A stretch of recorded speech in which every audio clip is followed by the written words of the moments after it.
Governance for Growth in India. Born on the 15th of October 1931, at Rameswaram in Tamil Nadu, Dr. Abdul Pakir Jainuddin Abdul Kalam specialized in aeronautical engineering from Madras Institute of Technology. Dr. Kalam is one of the most distinguished scientists of India and has received honorary doctorates from 45 universities and institutions in India and abroad. He has been awarded the Padma Bhushan, 1981, the Padma Vibhushan, 1990, and India's highest civilian award, the Bharat Ratna, 1997. He has also received the King Charles II Medal 2007, the Woodrow Wilson Award 2008, the Hoover Award 2008, and the International von Karman Wings Award 2009, among other international accolades. Dr. Kalam became the 11th President of India on the 25th of July 2002. His focus and greatest ambition remains finding ways to transform India into a developed nation. First published by Rupa Publications India Private Limited 2014 and 7/16, Ansari Road, Daryaganj, New Delhi 110,002 Sales Centers. Allahabad, Bengaluru, Chennai, Hyderabad, Jaipur, Kathmandu. Kolkata, Mumbai. Copyright A.P.J. Abdul Kalam 2014. All rights reserved. No part of this publication may be reproduced, transmitted, or stored in a retrieval system, in any form or by any means, electronic, mechanical, photocopying, recording or otherwise, without the prior permission of the publisher. While every effort has been made to obtain permissions, any omissions brought to our attention will be remedied in future editions. First Impression 2014. 10987654321. The moral right of the author has been asserted. Printed by XXXXX. This book is sold subject to the condition that it shall not by way of trade or otherwise be lent, resold, hired out, or otherwise circulated, without the publisher's prior consent, in any form of binding or cover other than that in which it is published. Contents. Introduction. Igniting the faith of the voter, the role of the youth in governance. Creative leadership, the essence of good governance, inclusive growth for good governance. E-governance for transparent societies, the right to information in governance, the effects of corruption. Public audit and good governance, transparency in defense missions, governance for every citizen, the vision for a new India. Introduction. Vote for the nation. I was at Ropar, Punjab, on the 20th of March 2014 to address and interact with some students. I met a large gathering of young boys and girls. While I was entering the venue, a group of students, 2 girls and 4 boys, hailing from different states, approached me and said they had an important question and that I should answer it before I started my address and interaction. The question that was put forth to me was, "Sir, wherever we go, to any part of the country, be it on study tours or excursions or on leisure trips, we have interacted with the youth of that place. Many of them are of our age, 18 years and above. When we discussed our voting rights with them, most of them said that they will not vote as they think nobody deserves to lead us as members of parliament or members of the legislative assembly. We too feel the same way and have decided not to vote in the forthcoming elections. Sir, please tell us whether have taken the right decision." I told them, "Dear friends, I do not agree with you completely. In my 80+ years of age, I have seen many parliamentary elections and assembly elections, and at each one I have voted for the right kind of person. At every election there are new candidates and sitting MPs and MLAs contest too. You have to choose the best candidate among them based on their work and contribution to society. Many a time the contribution is visible in the constituency from where they are contesting, and there is also a record of their overall performance in the parliament, assembly. Information on their performance is also available through the media and the internet. Based on the candidate's credentials, you can discuss among yourselves and select the best performing, cleanest candidate, and vote for that person. Remember, your right to vote is precious, and to exercise your franchise is essential. You have a great opportunity to select the right person to represent you in the parliament or in the assembly. That means, you as a young citizen, are helping the nation to evolve a good government at the center or state. The nation will be grateful to you if you cast your vote and choose the right candidate. This book has been written to examine the challenges we face as a democracy and to find some solutions so that we can all travel together on the road towards good governance, the end of corruption, and building a truly empowered nation. I hope every youth and every citizen will be inspired to participate fully in the democratic process after reading this book, and that it also answers some of the questions posed by my young friends at Ropar, Punjab. Igniting the faith of the voter. Life has to be built on a great ideal: parliamentary democracy. The tradition of democracy is not alien to India. Their importance in our history can be traced back to the ancient period when Sabhas and Samitis were two highly respected institutions in our village republics and performed functions similar to those of the popular representative bodies of today. Our choice of a democratic political system after achieving independence was, therefore, a continuation of an ethos that had always been there. We are proud to be the world's largest thriving parliamentary democracy. What amazes the world perhaps is the sagacity and maturity of the Indian voter who has always tried to exercise the mandate conscientiously and enthusiastically, proving time and again that the people are sovereign and the power flows from them. Elections and the youth of India. India is considered to be one of the youngest nations in the world in terms of its demographics. We have about 600 million youth and about 160 million of them are registered voters. In the future, the number of youth voters will only grow progressively. In this scenario, it is necessary to ensure that the youth are an integral and vibrant part of the democratic process. How do we motivate the youth to be partners in elections? How do we motivate the ones who don't vote normally due to various reasons? The youth of India want to see elected members as their role models through their performance in the parliament or state assembly, and also in the way they lead their lives. They definitely expect the elected representatives to ensure that the performance of the parliament and state assemblies are never disturbed or halted. For them, this action of non-performance is a crime. Above all, the youth of the nation want their representatives to follow the mission of developmental politics. In this context, I would like to examine what changes we can bring about in the way we conduct our electoral process. We should also assess the expectations we have from the men and women we elect. Constituency Manifesto. I would like to share with you my experience of interacting with the newly elected members of the Legislative Assembly of Karnataka in 2008 at the Indian Institute of Management, Bangalore. Before the interaction, I designed a questionnaire for the legislative members regarding their constituency development plans. This questionnaire was well publicized by the media, who said that I should not expect any substantial response from the members. However, to my pleasure and the media's surprise, I received more than 100 responses, each well thought out and precisely planned, and they reached me well before the interaction, despite a relatively short notice. Let me share the questionnaire here. 1. What change would you bring in your constituency after 2.5 years and after 5 years? 2. Do you have plans to realize 100% literacy in your constituency? If so, you may indicate your plan. 3. With what skill and expertise will you empower the members of your constituency to increase the per capita income by at least 2 times? 4. Do you have a plan to plant at least 100,000 trees in your constituencies? 5. How will you rejuvenate the water bodies in your constituencies and activate their inlet and outlet? 6. How will you facilitate sanitary facilities in your constituency with adequate water supply and its management? 7. Will you plan for multi-cropping and also for the plantation of jatropha in the wasteland in your constituency? 8. How will you make your constituency free from power cuts and power shortage by using renewable energy sources? 9. Will you pave the way for peaceful and prosperous livelihoods of the citizens in your constituency? When I had gone through the responses, I found that the members were keen on the development in their constituencies in their tenure and to make a difference through their developmental politics. On the other hand, rarely had any political party asked for such a micro-plan at the constituency level from their own members, except representations which came now and then from the people. Can the Election Commission suggest to the parties to include constituency development plans as a part of the overall manifesto of the party with time-bound targets? This will empower the voters to make their own judgments based on the developmental needs and deliverables of their regions. State funding of elections. In the same interaction with the legislators of the Karnataka Assembly, I administered this oath that all the participating members took. Oath for legislators. 1. I am proud to be a member of the Legislative Assembly, Council of Karnataka of high tradition. 2. The welfare and happiness of the citizens of my constituency come first always and every time. 3. I will work hard to make my constituency fully literate, healthy, empowered, happy and poverty-free. 4. I will not allow any discrimination in my constituency by way of religion, language, caste or creed. 5. I will be transparent in all my actions and become a role model for all the citizens of my constituency. 6. I will celebrate the success of the citizens of my constituency. 7. My constituency is my life and my state and the nation is my soul. 8. I will work with integrity and succeed with integrity. After the administration of the oath, I asked for questions from the members. One young member said, Dr. Kalam, we all took the oath right now and promised to work with integrity and succeed with integrity. That is all fine, we will try to do that.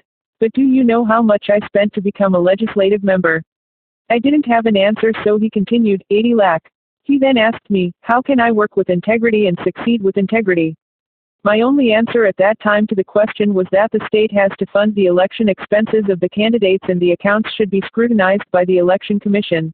But in the present system, with over 14 candidates on an average contesting for each seat, is this practical? In that case, is the two-party system something we need to consider seriously? The two-party system. Here I would like to recall my suggestion to the honorable members of Parliament during my farewell address to them in 2007 before completing my tenure as president. I mentioned that India has to eventually graduate to a two-party political system. There was a lot of criticism of that suggestion and none of the political parties liked that idea. What I meant was that it may mean two strictly defined coalitions with pre-poll affiliations and a clear-cut development agenda agreed upon by all the partners and publicly debated over the electronic media. We are witnessing an election in one or other part of the country every now and then. I suggested the need for concurrent elections for state assemblies in the Lok Sabha to minimize the time and resources spent on elections and provide time to the representatives for the development of the constituency in a coordinated way. Of course, these suggestions elicited varied responses from the political parties.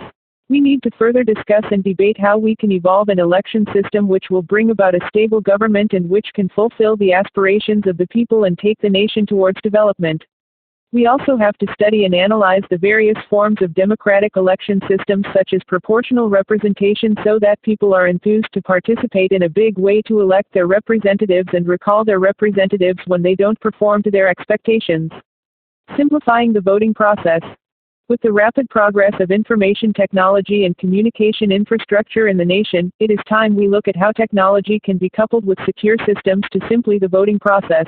With the introduction of unique identification number for each citizen, the Election Commission can consider the possibility of creating a system for Internet, mobile-based voting, which is foolproof and devoid of any loopholes. Moreover, with almost one mobile phone existing for every 2 Indians, we can further use technology to evolve a system for secure and reliable mobile-based voting. I am sure this technology interface will not only save costs but also enable larger participation and promote safety, secrecy and transparency. The same technology can be used to facilitate easier access to information about the candidates and their profiles, using systems such as emails, IVRS, interactive voice response system-based platforms or through SMS, short messaging service, MMS, multimedia service, as well as social media. Role of the members of Parliament. The Parliament is a pivotal institution of democracy. But it has to revitalize itself in order to become a vibrant and progressive fortress of democracy.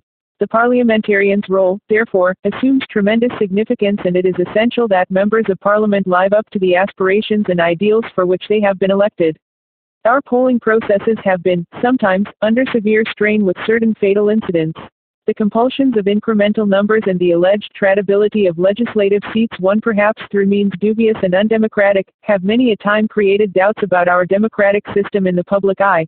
When politics degrades itself to political adventurism, the nation is put on the calamitous road to inevitable disaster and ruination. Let us not risk it. It is time for all of us to introspect and live up to the expectations that were enshrined so diligently and optimistically in our Constitution so that India sustains itself and grows as a mature, healthy, vibrant, democratic nation.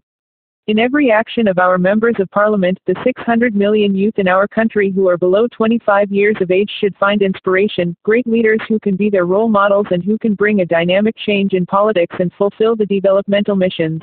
The members of Parliament owe it to the voters to meet their expectations. The ascending trajectory of the nation's progress cannot be ensured unless we put the nation above ourselves. The Parliament needs to mount a mission to identify and scrap the complex old laws and administrative procedures which are hindering a growth-oriented economy. This will give hope to a large section of people. The people need to develop more trust in their leaders, and only the members of Parliament can bring about this change. Their name is waiting to be written in the important pages of the history of India. Let us show to ourselves and the world the maturity we have gained in our politics, and how we can utilize that for the sustained development of our nation. We will strive to build an India that is vibrant, vigilant, safe and secular. I am sure that this is well within our capability, and we can achieve it if we really strive towards it. The role of the youth in governance. If we do not talk differently, we shall not think differently. Till the Tony Jute. Dear young people of India, I would like to put forward to you 4 questions. If you are able to answer these 4 questions and understand the principles behind them, you will succeed in all your endeavors. And if you succeed, India will succeed in becoming a developed nation, where good governance is available to all its people. The 4 questions are as follows. 1. How do you transform a child into a leader? 2. How do you nurture the seeds to help it grow into a bigger mission? 3. How do you identify what is unique in you? 4. What are the criteria for achieving success? I would like to recall the inspiring advice of Swami Vivekananda. How has all the knowledge in the world been gained but by the concentration of the power of the mind? The world is ready to give up its secret if we only know how to knock, how to give it the necessary blow. The strength and force of the blow come through concentration. There is no limit to the power of the human mind. The more concentrated it is, the more power is brought to bear on one point. That is the secret. This thought has indeed influenced my conscience, and I would suggest that the education system develop in the minds of young people this faith in the power of the mind. At the same time, the youth of India, too, must practice this in all their actions. History has proven that those who dare to imagine the impossible are the ones who break all human limitations. In every field of human endeavor, whether science, medicine, sports, the arts, or technology, the names of the people who imagined the impossible and achieved greatness are engraved in our history. By breaking the limits of their imagination, they changed the world. The leadership quality. Every one of us has gone through various phases of education from childhood to our professional life. Let's visualize a scene where there is a child, a teenager, an adult, and a leader. How does each one react to a particular situation? The situation is human need. The child asks, "What can you do for me?" The teenager says, "I want to do it alone." The adult proclaims, "Let us do it together." The leader asks, "What can I do for you?" The first question I asked you, is how do we transform a child into a leader? The transformation of "What can you do for me?" to "What can I do for you?" The challenge in our society, from the home to the school and the workplace, is that we need visionary leaders at every level who have the capability to inspire others. We need to bring out the best in our youth, and for this, a leader has to be a good teacher. I am sure the creativity and dedication of our youth will emerge by the integrated efforts of parents, teachers, and leaders in all walks of life. Nurturing the seeds. Let me recall an incident in the year 2001, when I was teaching a course on societal transformation using technology at Anna University, Chennai. I was invited by the Presidency College of Chennai to interact with their students. When I reached the venue, I saw more than 1,500 students crowding the hall. It was very tough to reach the dais. After I finished my lecture, Vision Elevates the Nation, I received a number of questions from the students, which I answered. When I was leaving the hall, the young student suddenly pushed himself forward from the crowd and thrust a crumpled paper into my hand. I put the paper into my pocket and read it in the car on my way back to Anna University. My heart was uplifted by the power of the message that T. Saravanan, who was doing his MPhil in Presidency College at that time, had written. I would like to share the contents of the letter with you, since it is relevant to the subject we are discussing. The letter went like this. Dear Kalam sir, the full power of the banyan tree is equal to the power in the seeds of the tree. In a way both of us, you and I, are the same, but we exhibit our talents in different forms. A few of the seeds become banyan trees, but many seeds die as saplings without ever becoming a tree. Due to certain circumstances and environmental conditions, many seeds get damaged and become part of the soil as manure, helping new seeds to become trees. You have worked for the country and helped many scientists, engineers, and knowledge workers. Can you tell me how you ensured that their abilities were not wasted or their growth was not stunted prematurely, like the banyan seeds that never became trees? In your service, what is the percentage of success you can claim? I suitably answered Saravanan and added how much joy his letter had given me. Since he wanted to know the percentage of success, I replied that it would have been about 60% at least. But this 60% emerged out of the 100% who worked for the projects. Even though some could not reach their full potential due to different circumstances, each contribution was valuable and welcome. The seeds that did not grow into trees were important for the growth of new trees. The message I would like to give is this: the seeds of the banyan tree are indeed like the citizens of the nation. Democracy and good governance have the power to provide equal opportunity to every citizen to grow and to perform, to become trees of their own. Every citizen therefore has the capacity to contribute to the vision of the country in his or her own way and, in the process, contribute to the success of few. And this can grow in geometric proportion and result in the success of the Indian nation, a success that may be shared by all Indian citizens. Let us nurture every seed. Nevertheless, seeds that become manure must not be treated any lesser than the seeds that become trees. The you that is unique. When you look around the room you are sitting in as you read this book, what do you see? Lights, electric bulbs. Immediately, your thoughts turn to Thomas Alva Edison, the inventor of the electric bulb and the electrical lighting system. When you hear the sound of an aeroplane flying over your house, who do you think of? The Wright brothers, of course. They proved man can fly too. When everybody considered sea travel only as a voyage, one person asked an important question during his trip from England to India by sea. He pondered why the horizon, where the sky and the sea meet, looks blue. His research resulted in groundbreaking work on the phenomenon of scattering of light.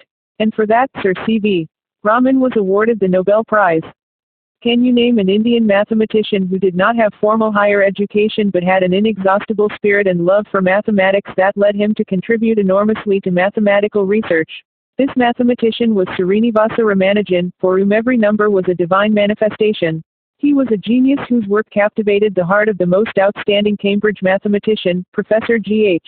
Hardy. In fact, it is not an exaggeration to say that it was Professor Hardy, Ramanujan's mentor, who discovered a great mathematician for the world. There was a great lady of science, who is remembered for discovering radiation. She won not one, but 2 Nobel Prizes, one for physics and another for chemistry. Who was she? She was Madame Curie. She discovered radium and for several years researched the effects of radiation on the human system. The same radiation affected her and she sacrificed her life.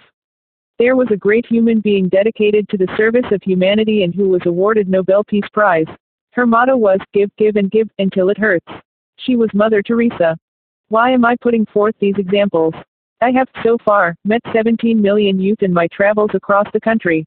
I have learned that every youth wants to be unique. Each person has the potential and the ambition to do something that will change the world of science or arts or the society. You want to be you. But the world all around you is doing its best day and night to make you just like everybody else. At home you are asked by your parents to be like other children, and to score good marks like them.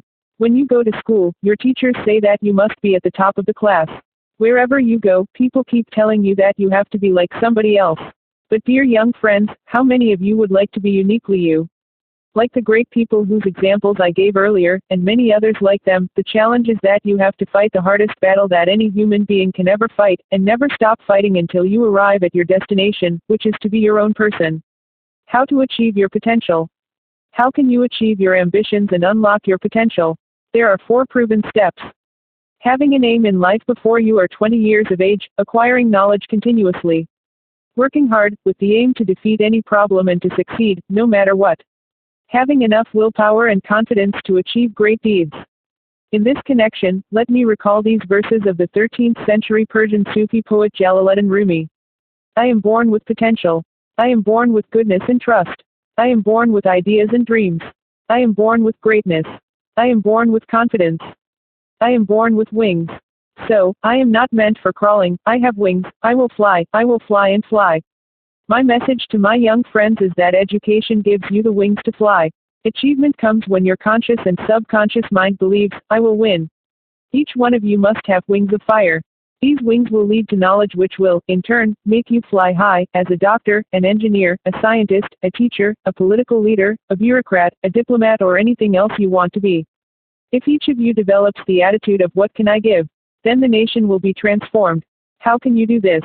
What can you give? Each of us can give 3 things for which we don't need wealth. If we go out of our homes, in cities or villages, we will find number of clusters where some men and women may not know how to read and write.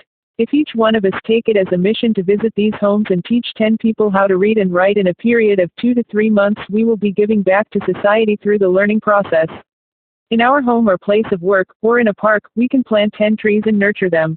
You have to realize that every mature tree gives 14 kilograms of oxygen in a year and absorbs 20 kilograms of carbon dioxide through the process of photosynthesis. Thus we can assist in creating a beautiful and pollution-free environment. In every government hospital, we see scenes during the visiting hours where patients receive relatives and friends. But there will be a few beds with aged patients or those who have no support, who are alone, with no one to visit them. If you carry flowers and fruits to them with a smile, reach out to such patients, God's love will flow through you to them. Of course some of you may be blessed with wealth. Here I would like to relate the life story of a great human being who gave and gave. In 2007, I received a personal invitation to inaugurate the 100th year celebrations of Sri Sivakumara Swamiji at Siddhaganga Math. When I reached there, I saw a mammoth gathering of lakhs of devotees had congregated to greet the seer. Many political and spiritual leaders were also present. After every leader had spoken, Sri Sivakumara Swamiji got up without any paper in his hand and gave an extempore lecture. I was astonished to see the scene. A 100-year-old seer, standing erect, giving an extempore speech made me ask myself, how is this achievement possible? It is only because he has been giving and giving to the people through the creation of educational institutions, many orphanages and the feeding of thousands of needy people every day. His tireless mission of socio-economic service and the eradication of the evils of illiteracy and the discrimination has uplifted many people in the region. What is the India we wish to realize when our youth are motivated, educated and empowered? The India we visualize. A nation where the rural and urban divide has reduced to a thin line. A nation where there is equitable distribution and adequate access to energy and water. A nation where the agriculture, industry and service sectors work together in symphony. A nation where education is not denied to any meritorious candidate because of societal or economic discrimination. A nation which is the best destination for talented scholars, scientists and investors. A nation where the best of healthcare is available to all. A nation where governance is responsive, transparent and corruption-free. A nation where poverty has been totally eradicated, illiteracy removed and crimes against women and children are absent and none in the society feels alienated. A nation that is prosperous, healthy, secure, devoid of terrorism, peaceful and happy and continues on a sustainable growth path. A nation that is one of the best places in the world to live in and one that is proud of its leadership. I would suggest that each one of us should select an important task pertaining to any of the 10 pillars which I have described based on one's interests and core competence and work towards realizing some part of this vision. Integrated action for a developed India. Our mission is to transform India into a developed nation and achieve the distinctive profile of India. There are 5 areas where India needs core competence. Agriculture and food processing, education and healthcare. Information and communication technology. Infrastructure, reliable and quality electric power, surface transport, self-reliance in critical technologies. These 5 areas are closely interrelated and progress in these areas in a coordinated way will lead to the self-sufficiency in food, economic stability and security of our nation. For this to be a reality, the youth has to focus on inclusive governance. Let me focus now on how the youth can help in providing inclusive governance. Governance for the billions. Friends, good governance is identified by the way it is proactive and responsive to the needs of the people and helps them lead a life that is morally upright, intellectually superior, and leads to an enriched quality of life. This is possible by the acquisition of knowledge which will consequently lead to the overall enhancement of the quality of life of all Indian citizens. I feel we need to evolve the societal grid, which comprises the knowledge grid, the health grid and the e-governance grid, all feeding the PURA, providing urban amenities in rural areas grid in order to achieve holistic development. The knowledge grid will bring appropriate knowledge democratically to all citizens, empowering them and thereby ensuring the establishment of a knowledge society. The health grid will ensure that the benefits of quality healthcare reach the needy people, enhancing the quality of life and increasing individual productivity, which, in turn, will help the nation develop faster.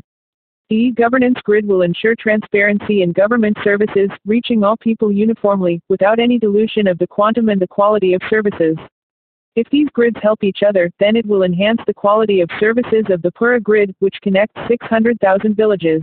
When villages are empowered, we can finally have inclusive growth. Empowered villages ensure good and smart governance. The success stories which we have seen in our country gives me the confidence that the establishment of the societal grid model is possible. Innovation will rest on the business model which we evolve around these grids. Such a grid will provide the people of the country the opportunity to choose a path that will not only guarantee success for themselves but also contribute towards the goal of transforming India into a developed nation. Inclusive governance will bring societal transformation by promoting inclusive economic policies, thereby abandoning prohibitive and extractive economic policies. The nation can grow only by empowering its people to contribute in agriculture and industry and in the service sectors. This is possible by empowering them financially, and by providing them with the requisite skill, knowledge and technology. Inclusive economic policies will make India a globally competitive nation. Only this approach will help in achieving a sustainable GDP growth for a decade in order to make India an economically developed nation. An end to corruption. In order to bring about inclusive governance, the first and foremost requirement is to build a corruption-free, transparent society. We belong to a society of 200 million families. Nearly every family has 4 members, father, mother, and on an average 2 children. I have a mission for the youth of the nation, that is, the daughter or son of the family. After all, corruption emanates from the home. It is estimated that 30% of our Indian homes have indulged in some form of corruption. That means approximately 60 million houses may not be transparent in their dealings.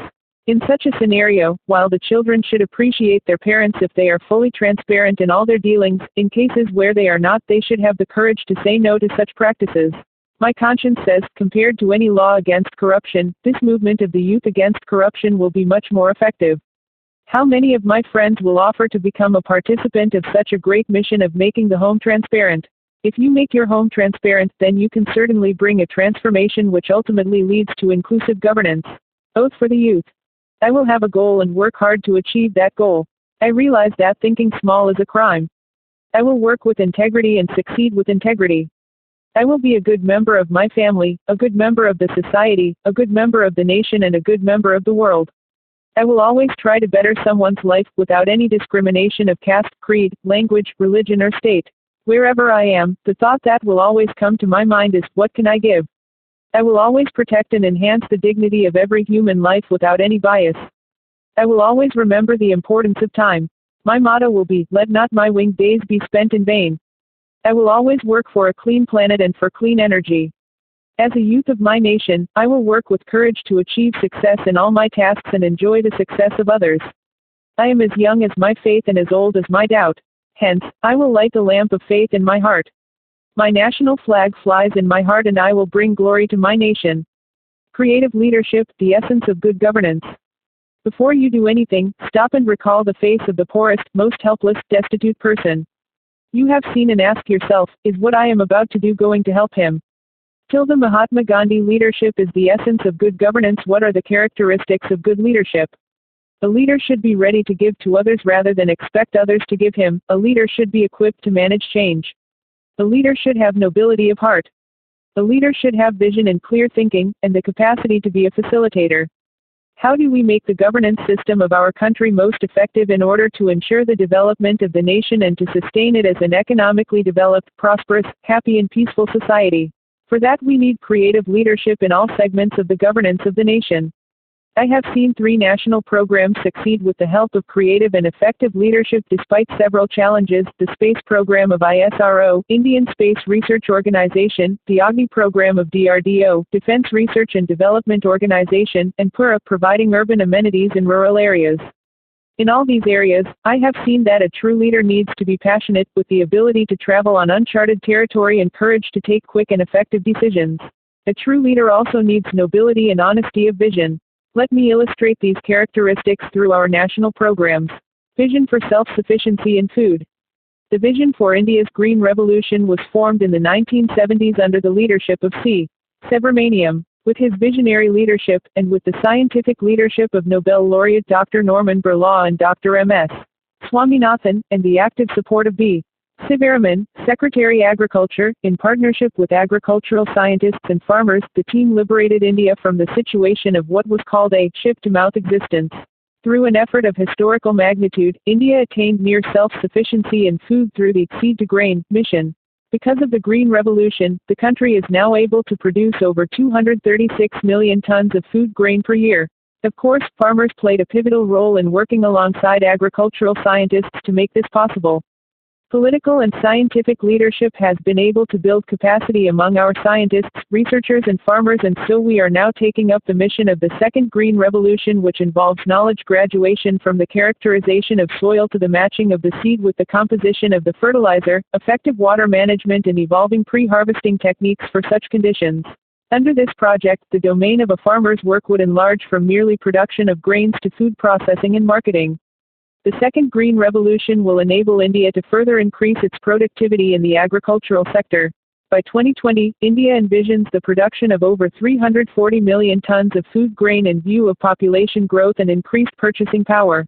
The increase in production would surmount many impeding factors such as reduced availability of land, shortage of water, and reduction in availability of agricultural workforce. Our agricultural scientists and technologists, in partnership with farmers, have to work towards increasing the average productivity per hectare by 3 times of the present productivity. New technology would also be needed in the development of seeds that would ensure high yield even under constraints of water and land. Passion to realize a vision. Now let me give you an example of how passion to realize a vision has facilitated the successful and on-time implementation of a $2 billion metro rail project by the managing director of a public sector organization. The Delhi Metro Rail project has opened up the potential of executing a fast transportation system throughout the country that uses high technology with reliability. Delhi, the capital of the country with over 20 million people, has the distinction of having a world-class metro rail with frontline technology. The work on the metro rail commenced on the 1st of October 1998 and the first phase, with 3 lines covering 65 kilometers, was completed by December 2005. Today, the overall route length of the Delhi Metro is around 190 kilometers. Every day, the metro handles a minimum of 2 million passengers. The Delhi Metro Rail Corporation has brought to the country the most advanced rail technologies available. The notable components of the Delhi Metro are lightweight stainless steel, sleek, modern trains with pneumatic springs, regenerative braking, public information display, wide vestibules and automatic doors. The sophisticated coach technology, which was not available in the country so far, has been transferred to BEML, Bharat Earth Movers Limited, Bangalore, which is now in the process of assembling these trains with progressive indigenization. BEML is now in a position to meet the upcoming requirement of trains in other cities of the country. E. Sridharan, the then managing director of the Delhi Metro Rail Corporation, had ensured that all the scheduled sections were completed on or before the target date and within their respective budgets. This dedicated and transparent leadership, backed by professional competence, gave the nation one of the best transportation systems in the world at the most economical cost. E. Sridharan has since been a recipient of many national and international awards. He has been in demand to undertake the development of metro systems in other countries, which he has politely declined due to his commitment to Indian programs. Mastering the problem. In 1954-57, while I was studying aeronautical engineering at MIT, Madras Institute of Technology, during the 3rd year of my course, I was assigned a project to design a low-level attack aircraft together with 5 other students. My design teacher, Professor Srinivasan, the then director of MIT, was our guide. A few weeks into the project, he reviewed the progress and declared my work to be disappointing. He didn't listen to any of my reasons for this to be so.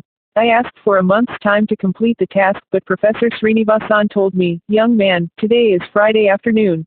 I give you 3 days. By Monday morning, if I don't get the configuration design, your scholarship will be stopped." This was a big jolt, as the scholarship was my lifeline, and I could not continue my studies without it. There was no other way out but to finish the task. All of us in the team worked round the clock. We didn't sleep that night, working on the drawing board and skipping our dinner. On Saturday, I took just an hour's break. On Sunday morning, as I had nearly completed the work, I felt someone's presence in my laboratory. It was the professor, studying my progress. After looking at my work, he patted me and hugged me affectionately. He said, "I knew I was putting you under stress and asking you to meet a difficult deadline. You have done a great job in mastering the problem and emerging stronger."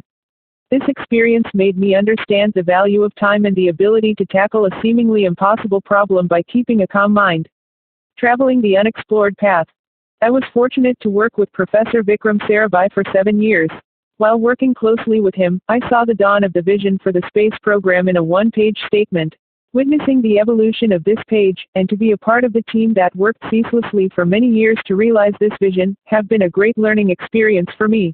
The famous vision statement of Professor Vikram Sarabhai made in the year 1970 states, "India, with her mighty scientific knowledge and powerhouse of young, should build her own huge rocket systems, satellite launch vehicles, and also build her own communication, remote sensing and meteorological spacecraft and launch from her own soil to enrich Indian life in satellite communication, remote sensing and meteorology."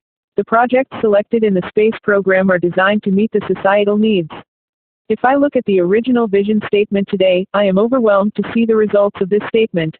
Today, there are a total of 150 transponders in the geosynchronous orbit for providing connectivity to the nation. Today, India can build any type of satellite launch vehicle or any type of spacecraft and launch them from Indian soil. India has launched Chandrayaan and the Mars Orbiter mission.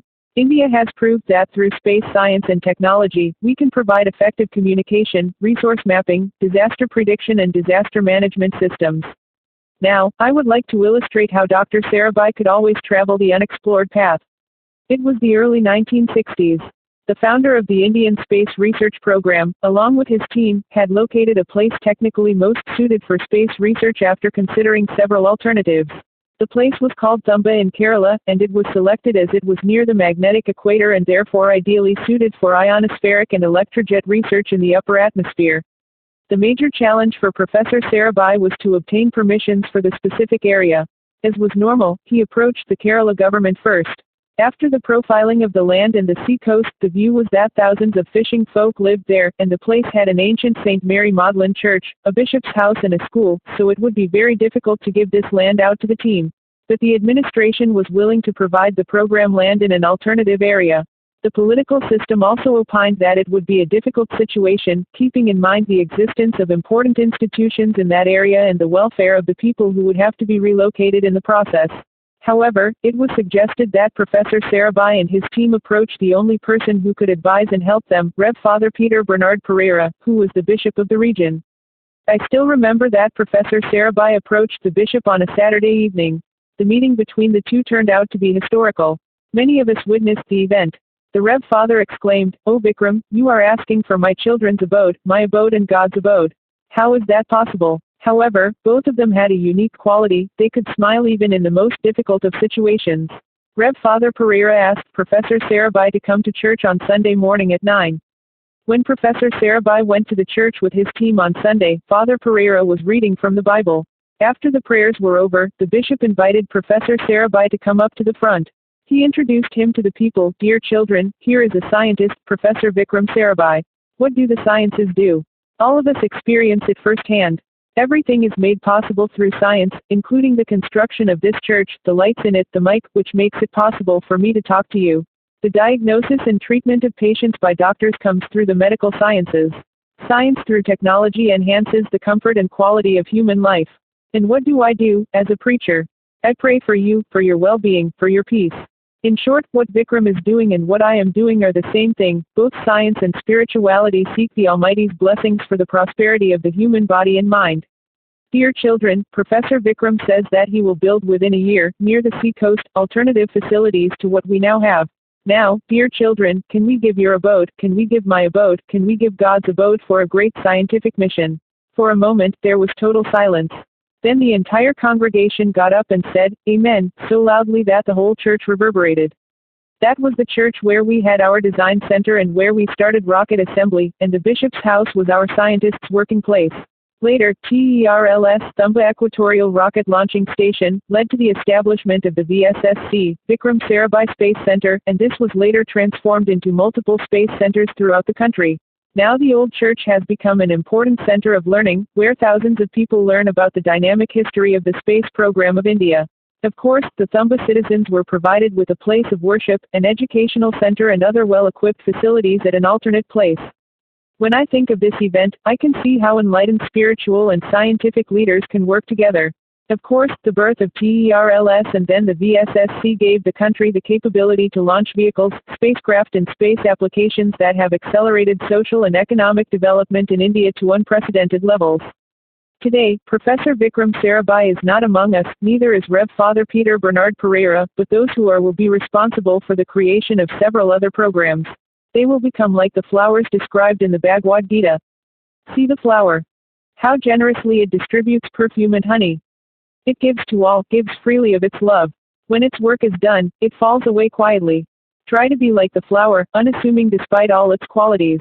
What a beautiful message about the purpose of human life. Managing successes and failures. Leaders with great minds are always looking for the right people to steer a project.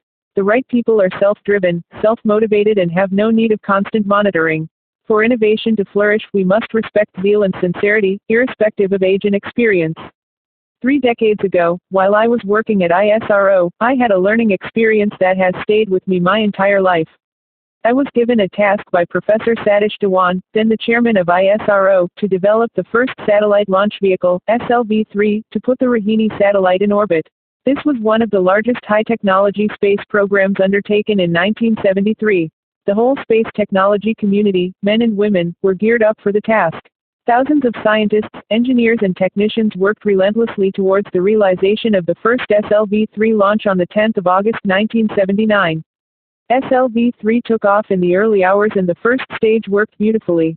But even though all the stage rockets and systems worked, the mission could not achieve its objectives, as the control system malfunctioned in the second stage. Instead of being placed in orbit, the Rohini satellite went into the Bay of Bengal. The mission was a failure. There was a press conference at Sriharikota after the event. Professor Dewan took me to the press conference. And there he announced that he took full responsibility for not achieving the mission, even though I was the project director and the mission director. When we launched the SLV-3 again on the 18th of July 1980, we successfully placed the Rohini satellite into orbit.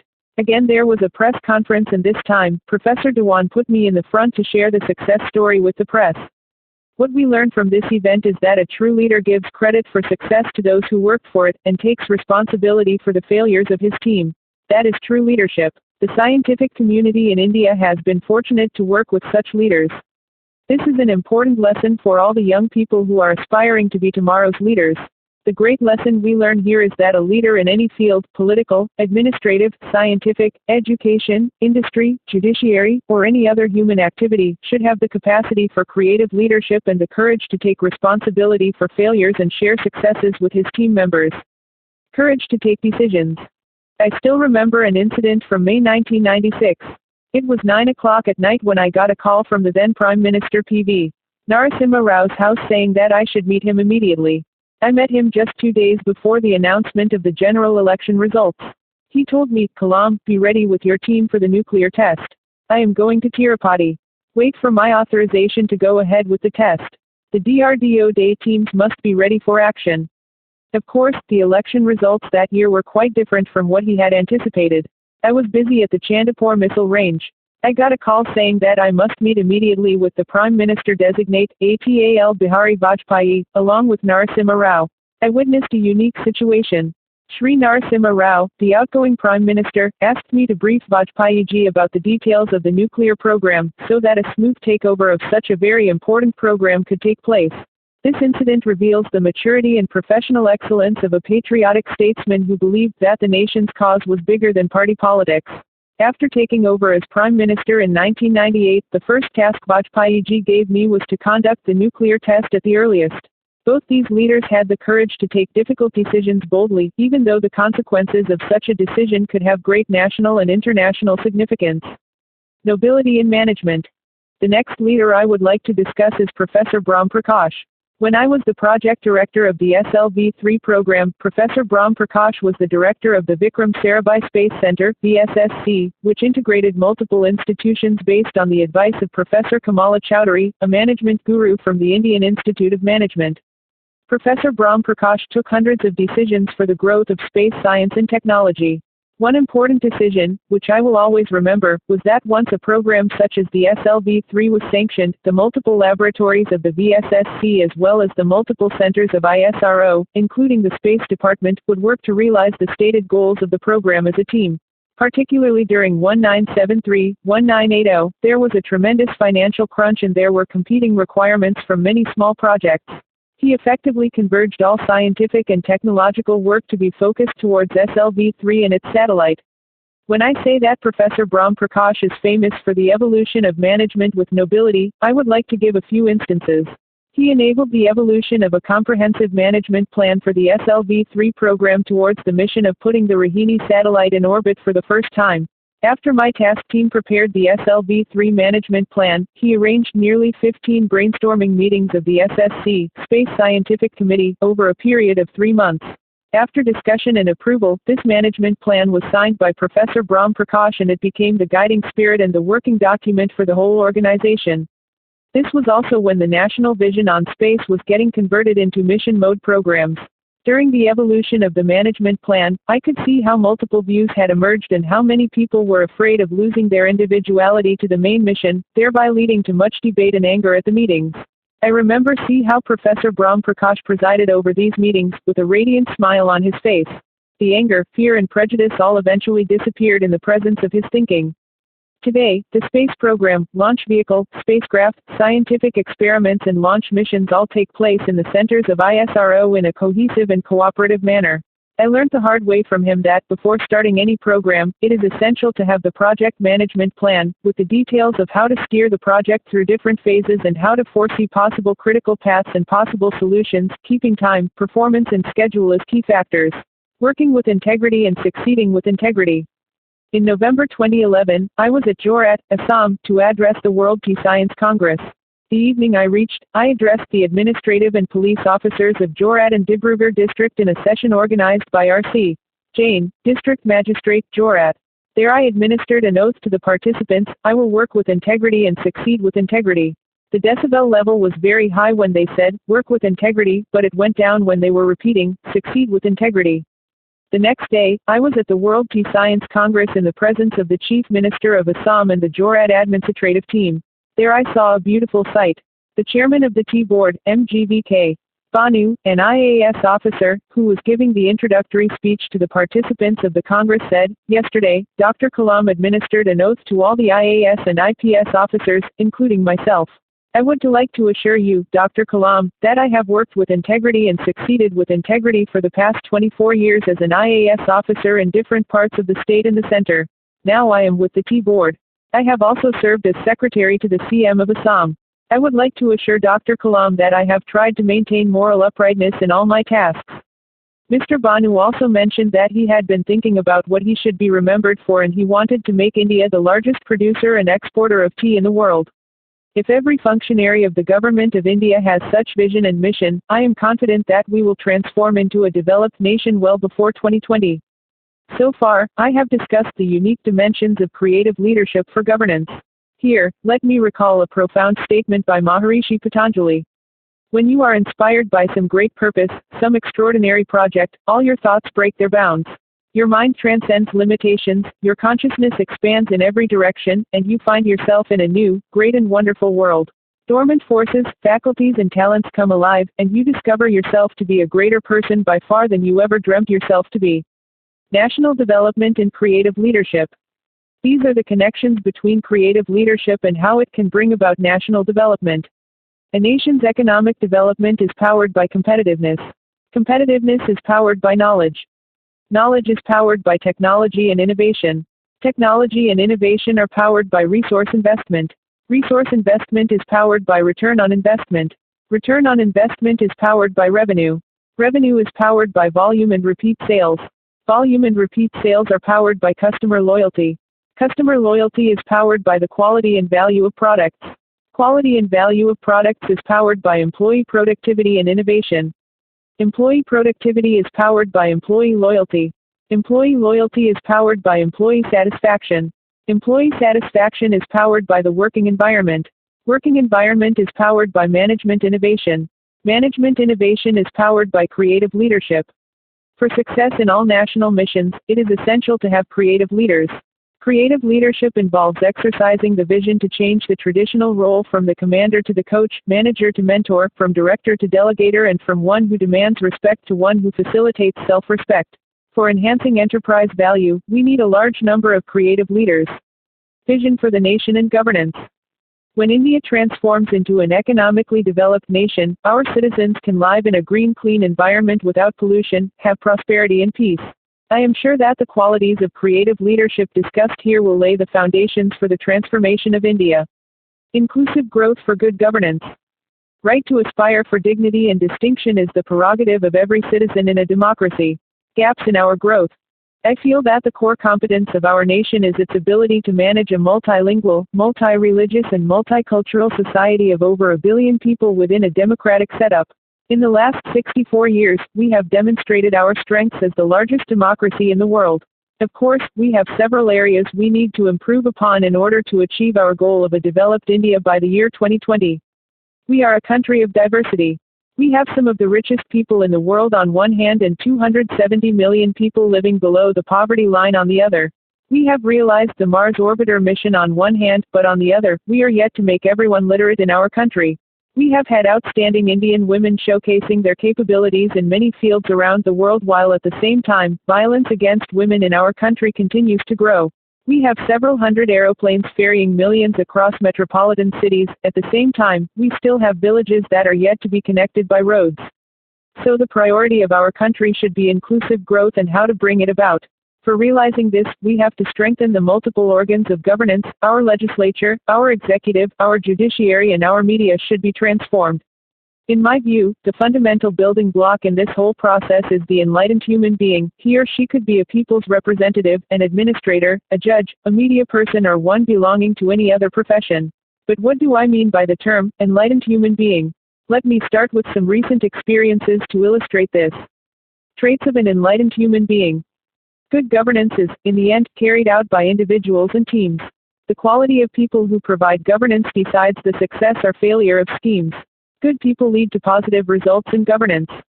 I have mentioned earlier how I witnessed the 100th birthday celebrations of Sre Sivakumara Swamiji of Siddhaganga Math and Tumkur. In April 2009, I was invited back for his 102nd year celebrations, where he spoke to the large gathering and I listened to his words, mesmerized. He said that for a happy and peaceful society, each citizen has to develop two traits, one is intellect and the other humaneness. These can be acquired through good parenting, good teachers, good books, and by being in the company of great people. If this is not done at the right age, human beings can become like the devil, particularly if the intellect acts without humaneness. I feel we, as a nation, have to take this message from Swamiji and develop these traits in the youth of the country. Here, I am reminded of the story of Imam Ghazali as another example of a good human being. This incident was narrated to me by my father. Imam Ghazali was a saint teacher who lived in the 12th century. One day, Imam Ghazali was unfolding his prayer mat for Maghrib namaz. Shaitan, the angel who transgressed, appeared in front of him in order to test him and said, "Respected Imam Sahib, I am coming from heaven right now, where there was a discussion about great human beings. You have been judged as the best human being on earth. As recognition of your great stature, you have been exempted from the trouble of performing namaz in the future." Imam Ghazali was restless since the time for namaz was approaching. So he looked at Shaitan and said, "Shaitan Sahib, first of all, performing namaz is no trouble at all, and when even Prophet Muhammad, peace be upon him, was not exempted from performing namaz 5 times a day, how can a poor imam like me not to do?" Saying this, he went on to perform the namaz. When he was done, Imam Ghazali saw that Shaitan was still standing there. Imam Sahib asked him what he was waiting for. Shaitan said, "O Imam, you have excelled even the most favored prophet Adam, who could not win against my deception, and I made him eat the forbidden fruit." Realizing that Shaitan was flattering him, Imam Sahib prayed to Allah, "O Almighty, help me and save me from the deception of flattery," thus making the disappointed Shaitan finally disappear. Friends, what is the message from the incidents that I have recounted? Not only do we have to develop intellect and humaneness, but also guard against temptations in order to succeed in our mission of human welfare. The India we aspire for. Let me put forward my visualization of India by the year 2020. We want to create a nation where the rural and urban divide is minimal, where there is an equitable distribution of natural resources, where various sectors of the economy show consistent growth, where value-based education is available to all, where learned people receive recognition, where healthcare is available to all, where poverty is eradicated, where governance is without corruption, where women receive equal opportunities in every stage of life, and finally, a nation that is safe from strife. Integrated action for developed India. To achieve this profile of India, we need to develop sectors like agriculture, education, healthcare, information and communication technology, and infrastructure in all parts of the country in a coordinated and integrated manner. For the last few decades, we have heard a statement being repeated quite often by responsible leaders: from the amount allotted for the development programs for the people, not even 10% reaches the targeted people. Therein lies the question, why not? Every one of us needs to apply our mind to overcome this situation. This can only be done through value-based education and by building leadership at all levels. Leaders need to be educated, they need to be prepared for decision-making, envisioning, planning and then implementing programs, and they also need to know how to manage failures. Traits of leadership. As I have said, I have seen 3 dreams which have taken shape through vision, mission and realization: the space program of ISRO, the Agni program of DRDO, and Pura providing urban amenities in rural areas. Of course, these 3 programs succeeded in the midst of many challenges and problems. I have worked in all 3 areas and I want to convey to you what I have learned about leadership from these programs. The leader must have a vision. The leader must have the passion to realize the vision. The leader must be able to travel on an unexplored path. The leader must know how to manage both success and failure. The leader must have the courage to take decisions. The leader should have nobility in management. A leader should be transparent in every action. A leader must work with integrity and succeed with integrity. For strengthening the institution of governance in the country, we have to generate creative leaders through the nurturing of talent and the promotion of innovation in every sphere of national activity. For enhancing the performance of our elected MPs in coordination with the panchayats and the district magistrates of the district, I have suggested that it is essential to bring out a database of 6 main points for each one of the 543 constituencies, which will provide guidelines to the elected members on what they need to look into after the elections.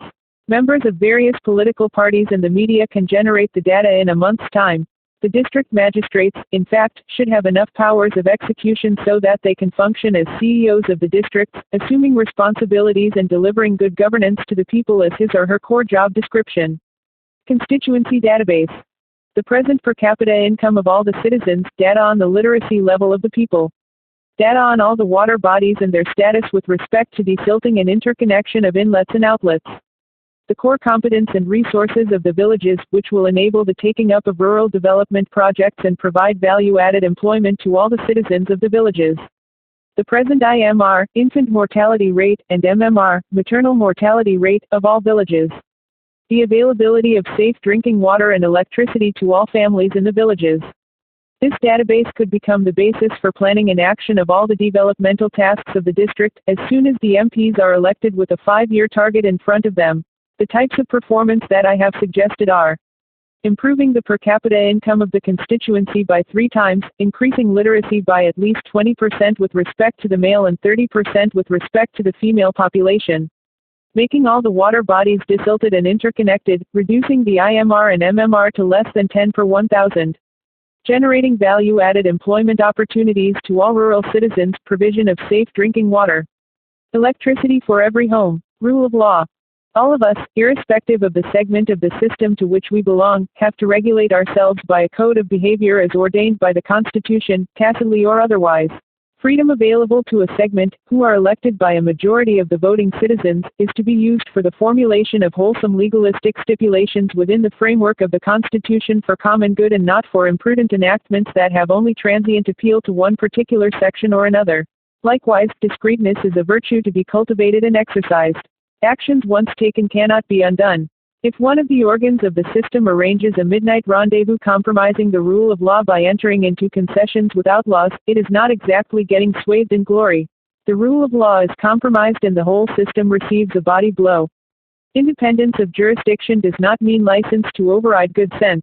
Friends, I am voicing my concerns, as a citizen of this country, about the denial of the rule of law implicitly, yet unmistakably, promised to the citizen by the Constitution of India. Privileges are meant to be enjoyed with prudence by those on whom they are conferred, they are not meant to make others suffer, and certainly they are not meant to be flaunted. Rights are meant to be exercised for achieving the right thing, they are not to be brandished.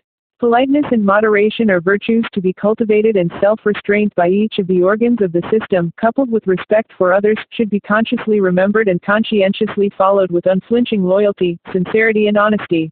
The earlier the realization comes to each of the pillars of democracy, namely the legislature, executive and judiciary, that one cannot live without the other two for a healthy and dynamic democratic system, the better for all of us.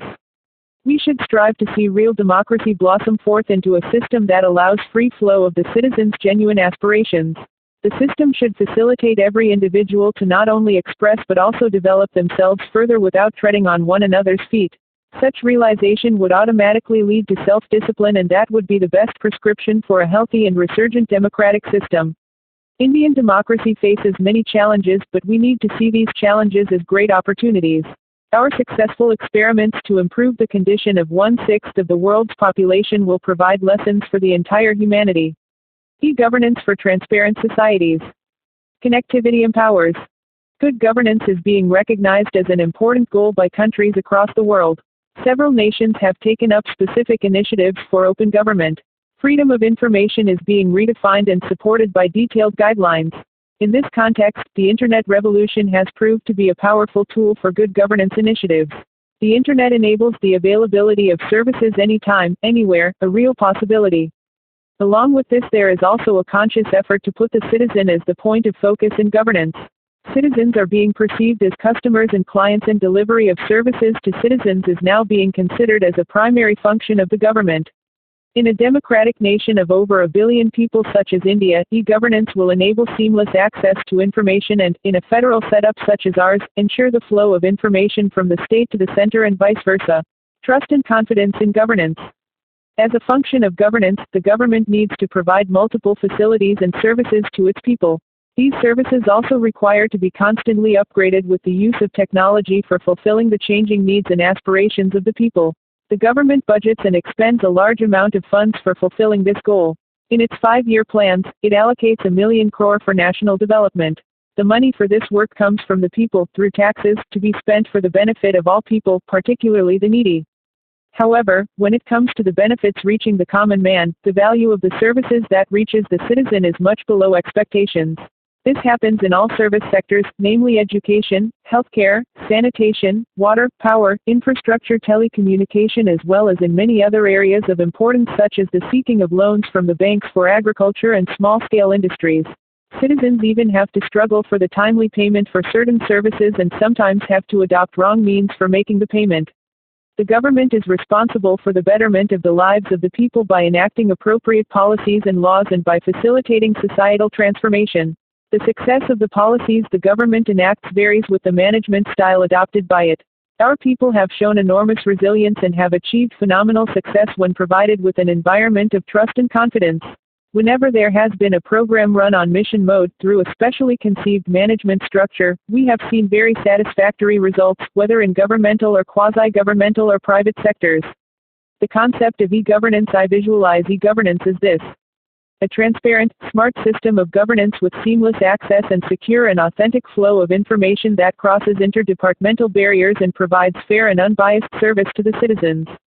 I have always been an advocate of using technology for the betterment of our society. E-governance is one such opportunity.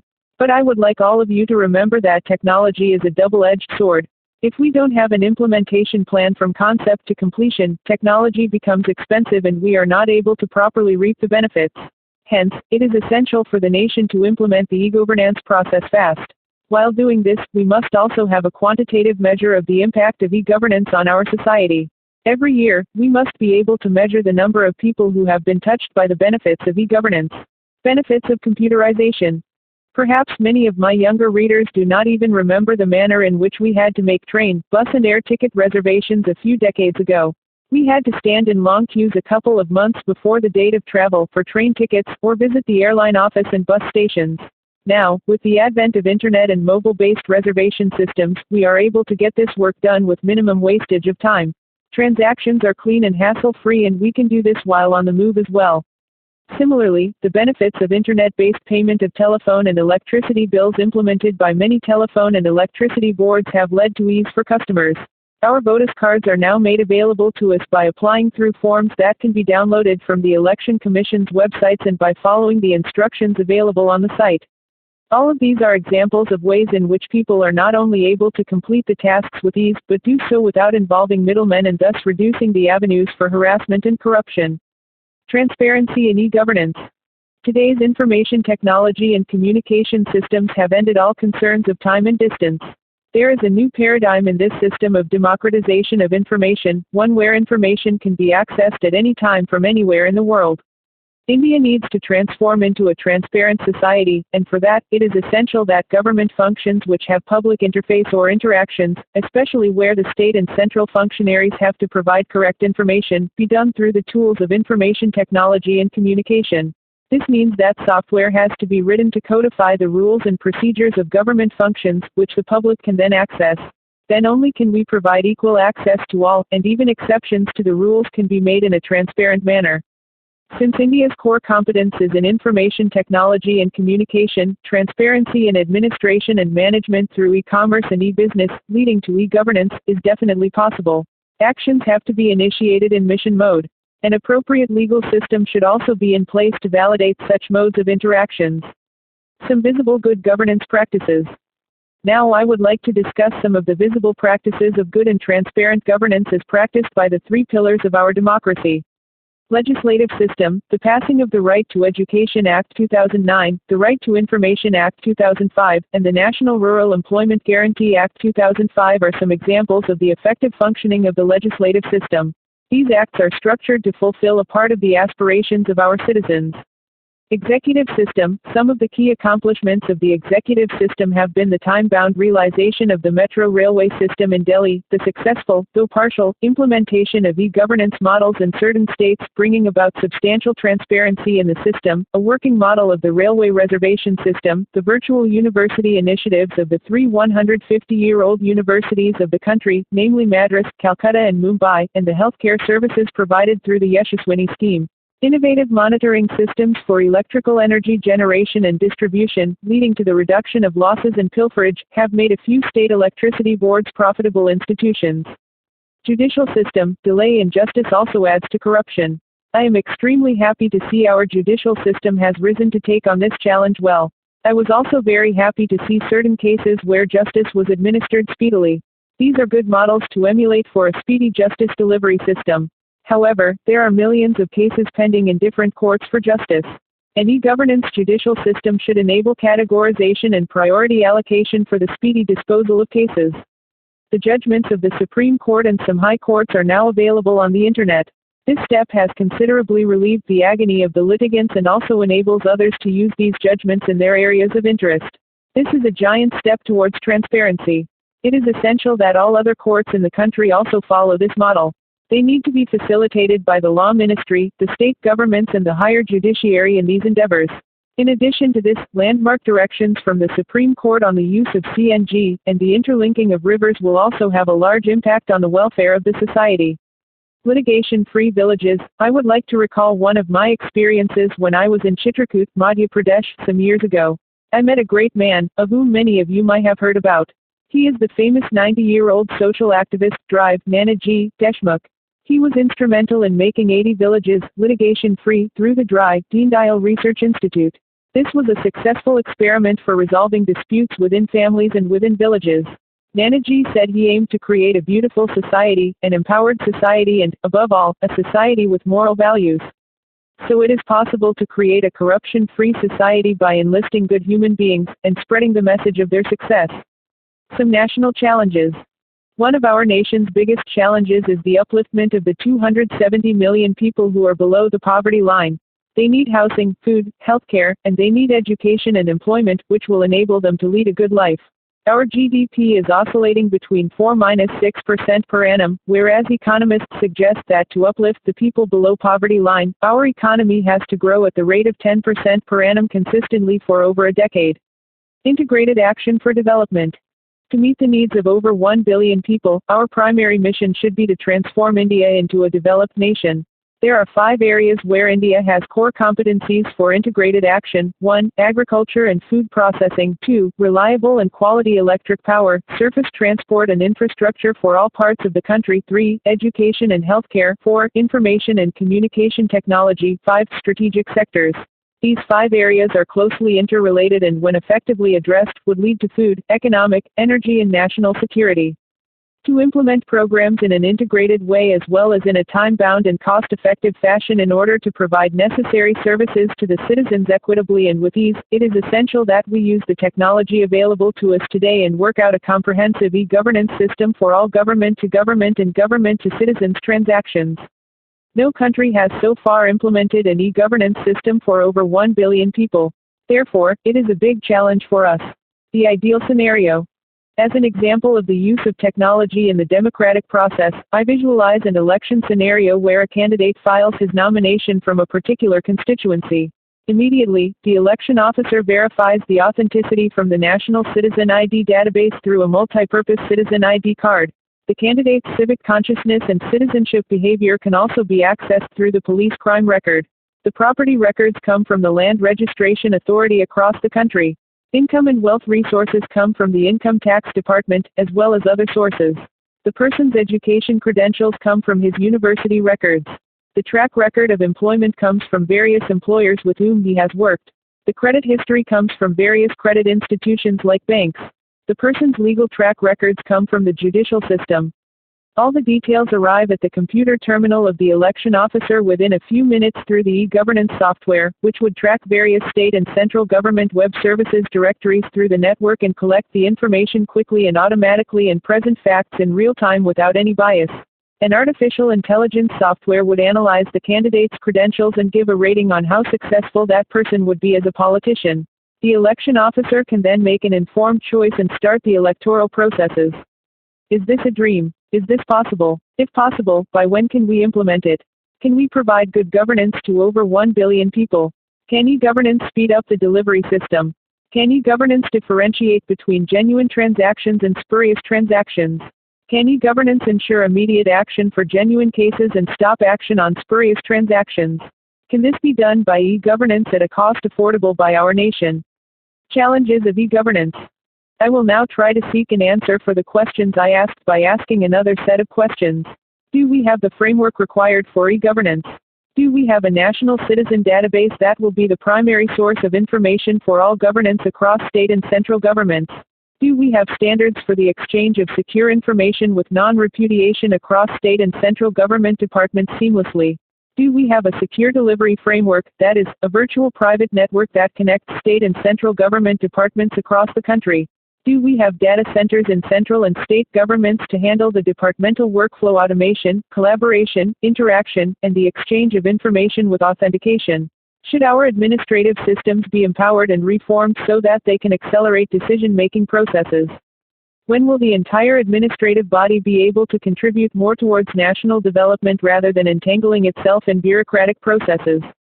Let us try to find an answer to each of the above questions by asking ourselves, how can we evolve such a system? Let me focus on the societal grid model proposed by me to ensure overall inclusive development by connecting the various domains that will make a visible impact on the quality of life of the people. Connectivity model, societal grid. In the proposed model, the knowledge grid, the rural grid, the health grid and the governance grid is a system of multiple portals. This system of grids will bring prosperity to about 843 million people in the rural areas and about 343 million people in the urban areas. In the process, it will ensure that the lives of the people below the poverty line are transformed. First, let me talk about the knowledge grid. For bridging the rural and urban divide and ensuring the equitable distribution of prosperity, India needs to be connected. The core of this connectivity model is the partnership between governmental and other institutions both in public and private domains. The strength of this partnership is facilitated by the free flow of knowledge and information. The knowledge grid. The endeavor here is to transform an information society into a knowledge society. The knowledge society will be a society producing, marketing and using products and services that are rich in both explicit and tacit knowledge, thus creating value-added products for national and international consumption. In the knowledge economy, the objective of a society changes from merely fulfilling the basic needs of all-round development to empowerment. For instance, the education system, instead of going by textbook teaching, will promote creative and interactive self-learning, both formal and informal, with a focus on values, merit and quality. Workers, instead of being skilled or semi-skilled, will be knowledgeable, self-empowered and flexibly skilled. Types of work, instead of being structured and hardware-driven, will be more flexible and software-driven. Management styles will be delegative rather than directive. In this model, the impact on environment and ecology will also be strikingly less compared to the industrial economy model. The economy itself will be knowledge-driven. The key infrastructure required for this is telecom and all related tools of communication such as computers and software. In this model, it is essential to provide equitable access to an education system that moves beyond the classroom. The bandwidth is a demolisher of imbalances and a great leveler in a knowledge society. We have rich knowledge institutions, but what we need is connectivity. This connectivity is technologically possible today but would require the creation of a reliable network infrastructure, with a high bandwidth of at least 10 gigabits per second, all through the country, to provide uniform access of knowledge in different regions, leading to the creation of the knowledge grid. Interconnecting universities with socio-economic institutions, industries and R&D organizations. India is planning to connect 5,000 institutions across the country with a gigabit network for the creation of a collaborative knowledge-sharing platform. 3 of India's 150-year-old universities, namely, the University of Madras, the University of Calcutta and the University of Mumbai, have created a virtual the university to provide 10 unique joint postgraduate programs to students of these 3 universities, thus providing quality education without regional affiliations. India has also embarked upon the mission of providing quality education services to 53 African nations by connecting its 7 universities. The healthcare grid. This is based on interconnecting the healthcare institutions of government, corporate and super specialty hospitals, as well as research institutions, educational institutions and ultimately, pharma R&D institutions. India has connected around 300 remote locations so far, with more than 45 super specialty hospitals, and provides telemedicine connectivity. In addition, programs for providing healthcare services to 53 African nations by connecting 12 super specialty hospitals from India as a part of the Pan-African E-Network is in progress. Healthcare training institutes, which include nurses, paramedical staff and doctors, and medical research institutions, should also be added to the health grid. This will enable unique case studies and experiences to be exchanged between healthcare institutions. It will also be possible to conduct conferences where specialist doctors from various remote centers can discuss critical disease patterns and provide treatment. The e-governance grid. Interconnecting the central and state governments as well as district and block level offices for G2G and G2C connectivity is part of the e-governance grid. India is creating statewide area network, SWAN, across the country and has fiber connectivity up to the block level. The Pura Knowledge Grid. This grid is the backbone for rural development. All other grids will infuse knowledge into this grid for sustainable development, healthcare and good governance. Through the Pura Grid, integrated common service centers will act as an interconnected delivery mechanism for tele-education, telemedicine and e-governance services besides individual access by people within and between village knowledge centers. Village Knowledge Centers. For providing knowledge connectivity to the Pura Grid, village knowledge centers will act as the frontline delivery system. I visualize the establishment of village knowledge centers in village panchayats to empower villagers with knowledge and to act as a local center for knowledge connectivity within the overall framework of Pura. The village knowledge center should provide essential data required for targeted populations, such as farmers, fishermen, craftsmen, traders, businessmen, entrepreneurs, unemployed youths and students. 1 million Common Service Centers, CSC, have been set up across the country through public-private partnership to address these issues. The main focus of the CSC is not only to provide information and e-governance but also to empower the youth to undertake development tasks in the villages and establish rural enterprises, which, in turn, will lead to large-scale rural employment. So, it is essential to skill enable and knowledge enable with the help of academic institutions, industry, banking and marketing institutions. The CSC should act as a facilitator. Pura Nodal Knowledge Data Center. Kizan call centers provide valuable and timely knowledge support to farmers and fishermen. Similar domain service provider call centers are required in the field of commerce and industry, entrepreneurial skill development and employment generation, travel and tourism, banking and insurance, meteorological forecasting, disaster warning systems, education and human resource development and healthcare. These call centers will act as service providers to the Pura Nodal Knowledge Data Centers located in the Pura complexes, which, in turn, will provide area-specific and customized knowledge to the Village Knowledge Centers, or CSCs, in the villages in a holistic manner. This delivery will depend on the availability of robust connectivity in different parts of the country. The Pura Grid, then, will draw information from the other grids and will act as a catalyst for societal transformation in rural areas. The right to information in governance. Right information enriches knowledge, knowledge makes the nation great. The Right to Information Act has been in operation since 2005. I am sure a number of citizens have benefited from seeking information on various aspects of the government.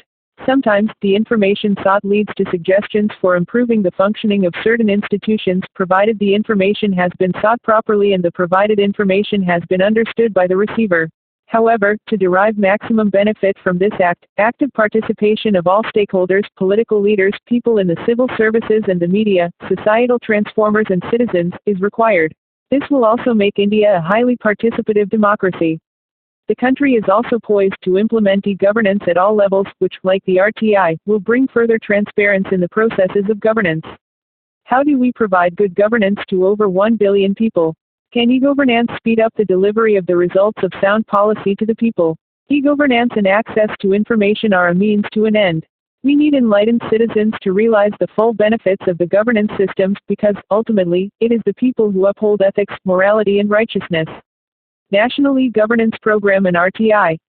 The NEGEP National E-Governance Program was set up for implementing government-to-citizen services and for establishing the statewide area network, SWAN, with state data centers with 2 Mbps connectivity up to the block level and with 100,000 CSCs at the front end. The primary focus of the NGEP is to upgrade the quality of governance by vastly improving the delivery of government services. It is essential to establish the G2G governance grid by connecting district-level data centers to a state data center. The G2G governance grid enables secure dynamic workflow across government units, thus ensuring the seamless flow of files. In the name of security, we shouldn't delay the implementation of the e-governance system any further. In the digital environment, security implementation is highly important. If a secure IT environment is in place, all actions and transactions are traceable at all levels through system-oriented and application-oriented audit trails, making it very difficult for anyone to remove their digital footprints, leading to transparency in governance. In fact, it is in the present manual system that security is much more vulnerable. Hence, a secure G2G governance grid will serve as the backbone of the e-governance system right from the highest echelons of the state and central government to district-level and block-level administration. If this connectivity is established truly and properly, then access to the Right to Information Act, right from the bottom of the e-governance pyramid to the top, will be ensured. Establishing the G2G e-governance grid is vital for the effective implementation of the RTI Act. Checks and balances to the RTI. As the largest democratic nation in the world, India has survived all kinds of vicissitudes and turbulences over the last half-century and more. Our democratic system has been gaining from strength to strength, although there have also been weaknesses in the system. Our strength has always lain in overcoming those weaknesses and setting ourselves firmly on the road to higher and higher levels of democratic efficiency and progress. In this context, the RTI has been an important milestone. The Act assures every citizen the right to know what the citizen should, and throws open the system of governance to total transparency and therefore, inescapable accountability. Adequate safeguards have been built into the Act to ensure that the right is exercised in accordance with the dictates of national security, which, of course, cannot be compromised under any circumstances. After all, every right has to have checks built in to prevent its unbridled use. Grievance removal through information. I am reminded of a case which happened in 2004. On the 26th of May 2004, when the CBSE announced the 12th standard results for Uttar Pradesh, one student's world collapsed. This student, who had consistently scored grades in the 90s, had been awarded very low marks only in one subject. The request to look into the matter came to me when I was the president. Looking at the merits of the case, I directed that the matter be looked into by the Education Board. This was done and the discrepancy was sorted out. Of course, after this incident I was flooded with emails with similar requests, most of which were not genuine. The point I am making here is not so much the fact that the problem was solved for this particular case, but the need for an online system where corrective action can take place without the need for individuals to go to the apex of the system. Organizations can take various proactive steps to assess the frequently asked information by citizens and make sure these are available for the public. Assessment of information needs. Every public authority should continuously assess the information needs of the people who contact them from time to time. This will help the authority concerned to ascertain what kind of information is generally requested for by the people. All such information that has been requested for a number of times or by more than one citizen should be uploaded on that public authority's website and updated from time to time. This will save time and resources and will also diminish the chances of any divergent interpretation by the person seeking information. The best way to avoid such an event is to make available as much information as possible by the public authority itself. When information is available in the public domain for ready access, the possibility of its misuse or misinterpretation diminishes. Websites such as these should be updated weekly so that the most recent and most relevant information is available to those seeking it. When the government accepts and acts upon suggestions made to it by bodies like the Controller and Auditor General, then these actions should also be mentioned on the website. Governmental authorities have to ensure that the applicant does not use the information for purposes other than the intended purpose stated in the Act. The seeking of information should always be in public interest and for public good, which is the essence of freedom of information. Implementing the fundamental right of the citizen. The Constitution of India has declared that the fundamental right to speech and expression and the fundamental right to life and liberty should also include the right of the citizen to access information. Every public authority must try to implement the provisions of the Right to Information Act under this spirit of implementing the fundamental right of the citizen. Rashtrapati Bhavan experience. I am told that 99% of the applications coming to the Rashtrapati Bhavan Secretariat are on matters unrelated to the Rashtrapati Bhavan. Due to lack of awareness, these applications are sent here since people, it seems, believe that the President of India is directly responsible for and can rectify their complaints, everything from issues related to departmental promotions to land disputes. Sometimes, despite knowing that the President is not directly responsible, people write to the Rashtrapati Bhavan as a last resort. These applications are transferred to the concerned department center or state for action. This may also be the situation with government departments. This lack of awareness in the public leads to delays for them and also places a heavy burden on the working of the departments. I would suggest that the CIC, Central Information Commission, evolve guidelines and provide it to the seekers of information about where and how to get the required information. Simultaneously, the information should be put up on the website so that same questions are not repeatedly asked. I would like to suggest that the Commission run extensive publicity campaigns to inform the citizen about who deals with what in the Indian federal setup. The Commission could also find out how many applications are received by various departments and ministries which have to be transferred and how much time is lost in doing so. Also, the website of the Commission should have a search engine where CPIOs, Central Public Information Officers, can quickly look up decisions of the Commission on cases which have come up before them. At present, the Commission's website has a section called Decisions of CIC, which gives the text of the decisions arrived at in cases which have come to them for appeal. The text is a scanned image and the decisions are stored quarter-wise, and therefore, if a CPIO wants to consult a case decision, it is a time-consuming process since she has to go through every case decision to find the one that has a reference to the point of law which is sought. A search engine will be able to drastically reduce the time consumed in these processes.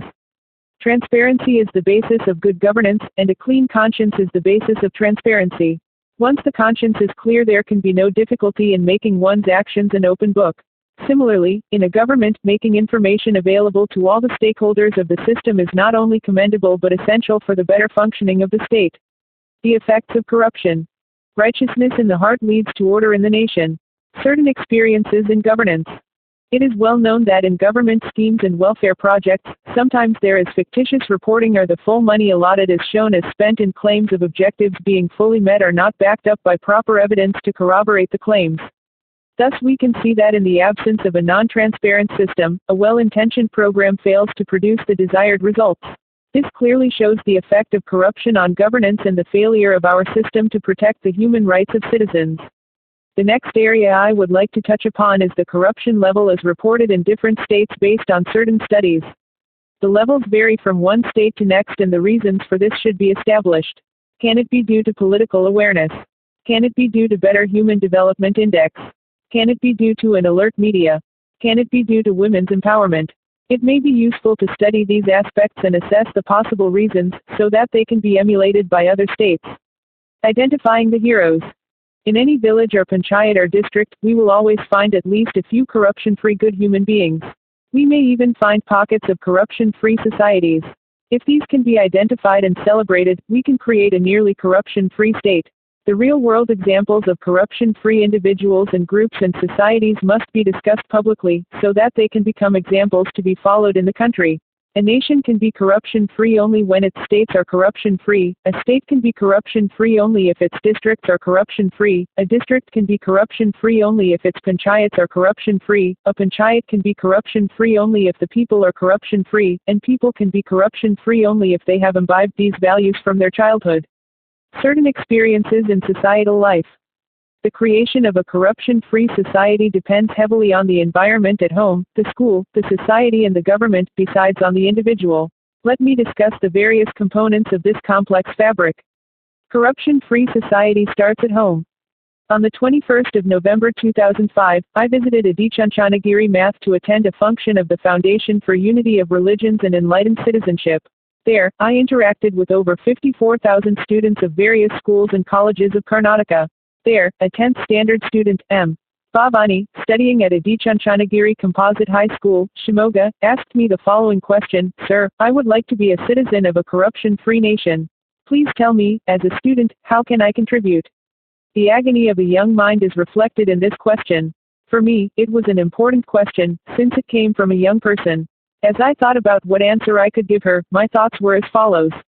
There are over 1 billion people in the country and nearly 200 million homes. In general, there are good citizens everywhere. However, if we find that the people in a few million houses are not transparent and not amenable to the laws of the country, what can we do? This is where young people come in. They are the ones who can eradicate corruption from its base, that is, the home.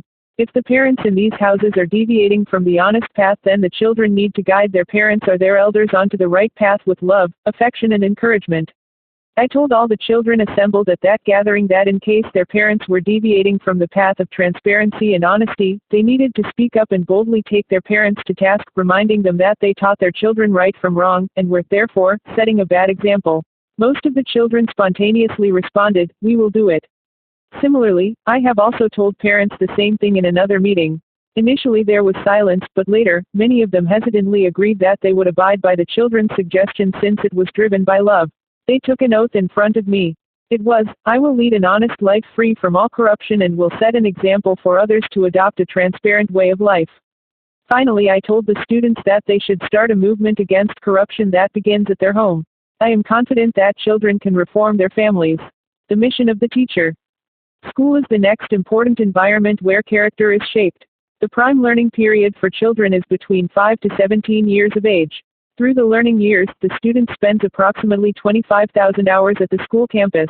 Hence, school hours are the best time for learning, making it crucial that the school has the best of environment, mission-oriented learning with a value system in place. As Bestalazi, a Greek teacher said, "Give me a child for 7 years. Afterwards, let the god or the devil take the child. They cannot change the child." That is the great confidence of the teacher. What a mission for teachers to build character and inculcate high morals in the students of the country. Elevating young minds. The next component I would like to discuss is the importance of moral classes for students in order to elevate their minds. While I was in college, I remember the lectures given by the highest authority of the Jesuit institution, Rev. Father Rector Calathal of St. Joseph's College, Tiruchirappalli. Every Monday, he would take an hour-long class. He talked about good human beings of the present and the past, and what creates goodness in human beings. In this class, he would give lectures on personalities such as the Buddha, Confucius, St. Augustine, Khalifa Omar, Mahatma Gandhi, Einstein, Abraham Lincoln and several others, as well as moral stories linked to our civilizational heritage. He also talked about great personalities who had made huge contributions towards the service of the people. It is essential in secondary schools and colleges to arrange for lectures by great teachers once a week on such topics. This will elevate young minds and teach them to love their country, to love other human beings and inculcate noble values in them. Code of conduct. The fourth important component for promoting a transparent society is forming an informal code of conduct for people in high places of responsibility. Here I am reminded of a line from a Tamil classic, which brings out the power of righteousness and provides a code of conduct for the people in high and responsible positions. It says that if people who are in high and responsible positions go against righteousness, righteousness itself will be transformed into a destroyer. Whoever deviates from righteousness, whether they are the individual or the state, is responsible for their own actions. This message is mentioned very clearly by Ilango Adigal in Silapathikaram, one of the 5 great Tamil epics written nearly 2,000 years ago. So far, I have been talking about the strategies needed for the creation of enlightened citizens. Now I would like to discuss transparency in governance, which is one of the primary requirements of the democratic system. Trust and confidence in governance. We have to imagine a scene. I call it a scene of sweat. It is the farmer in the agricultural field, the fisherman in the rough sea, the worker in the factory, the teacher in the school, the knowledge worker in the laboratory, the health worker in healthcare institutions, and many, many others who have to be remembered when we take a political, administrative, or judicial decision. I would consider a government machinery corruption-free only if the purpose for which the machinery has been set up is fulfilled, in letter and in spirit, with honesty, sincerity and purposefulness. How to create a corruption-free society. Some of the methodologies here would be the introduction of a robust system of e-governance.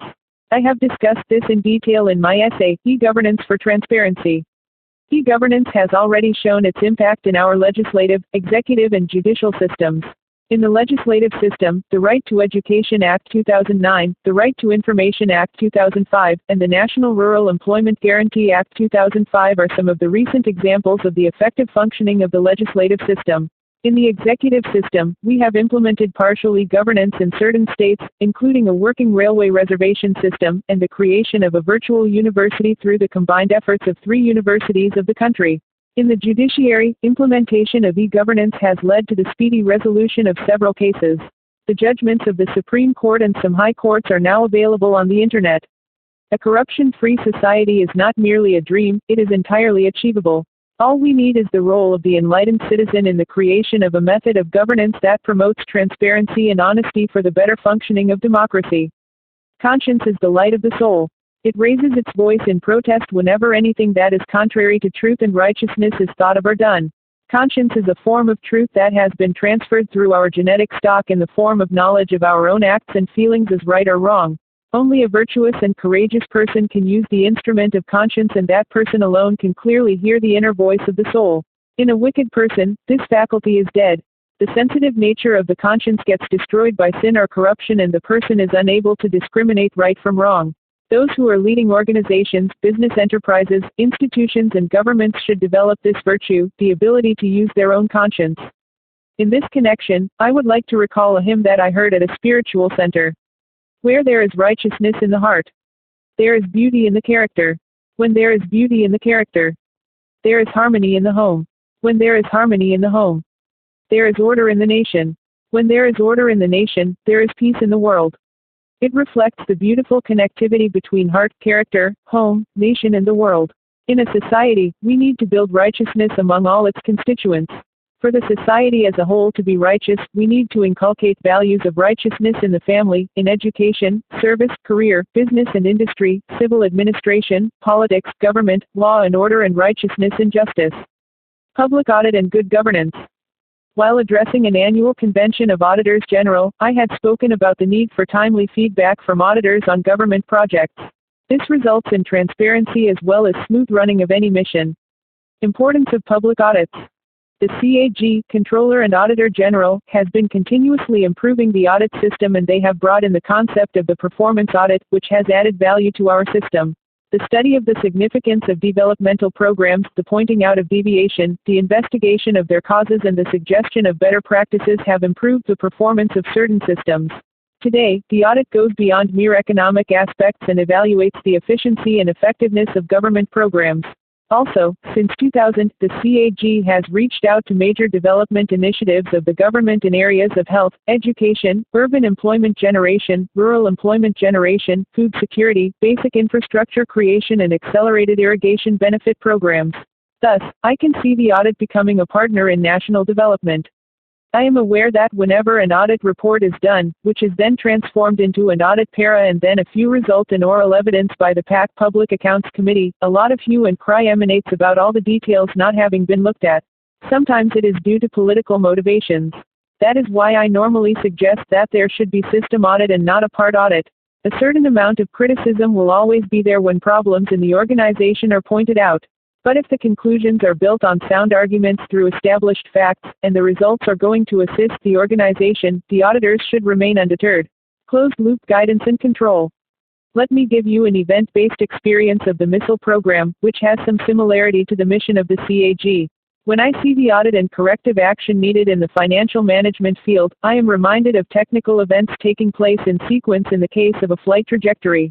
Let me refer to the launch of the Agni missile system.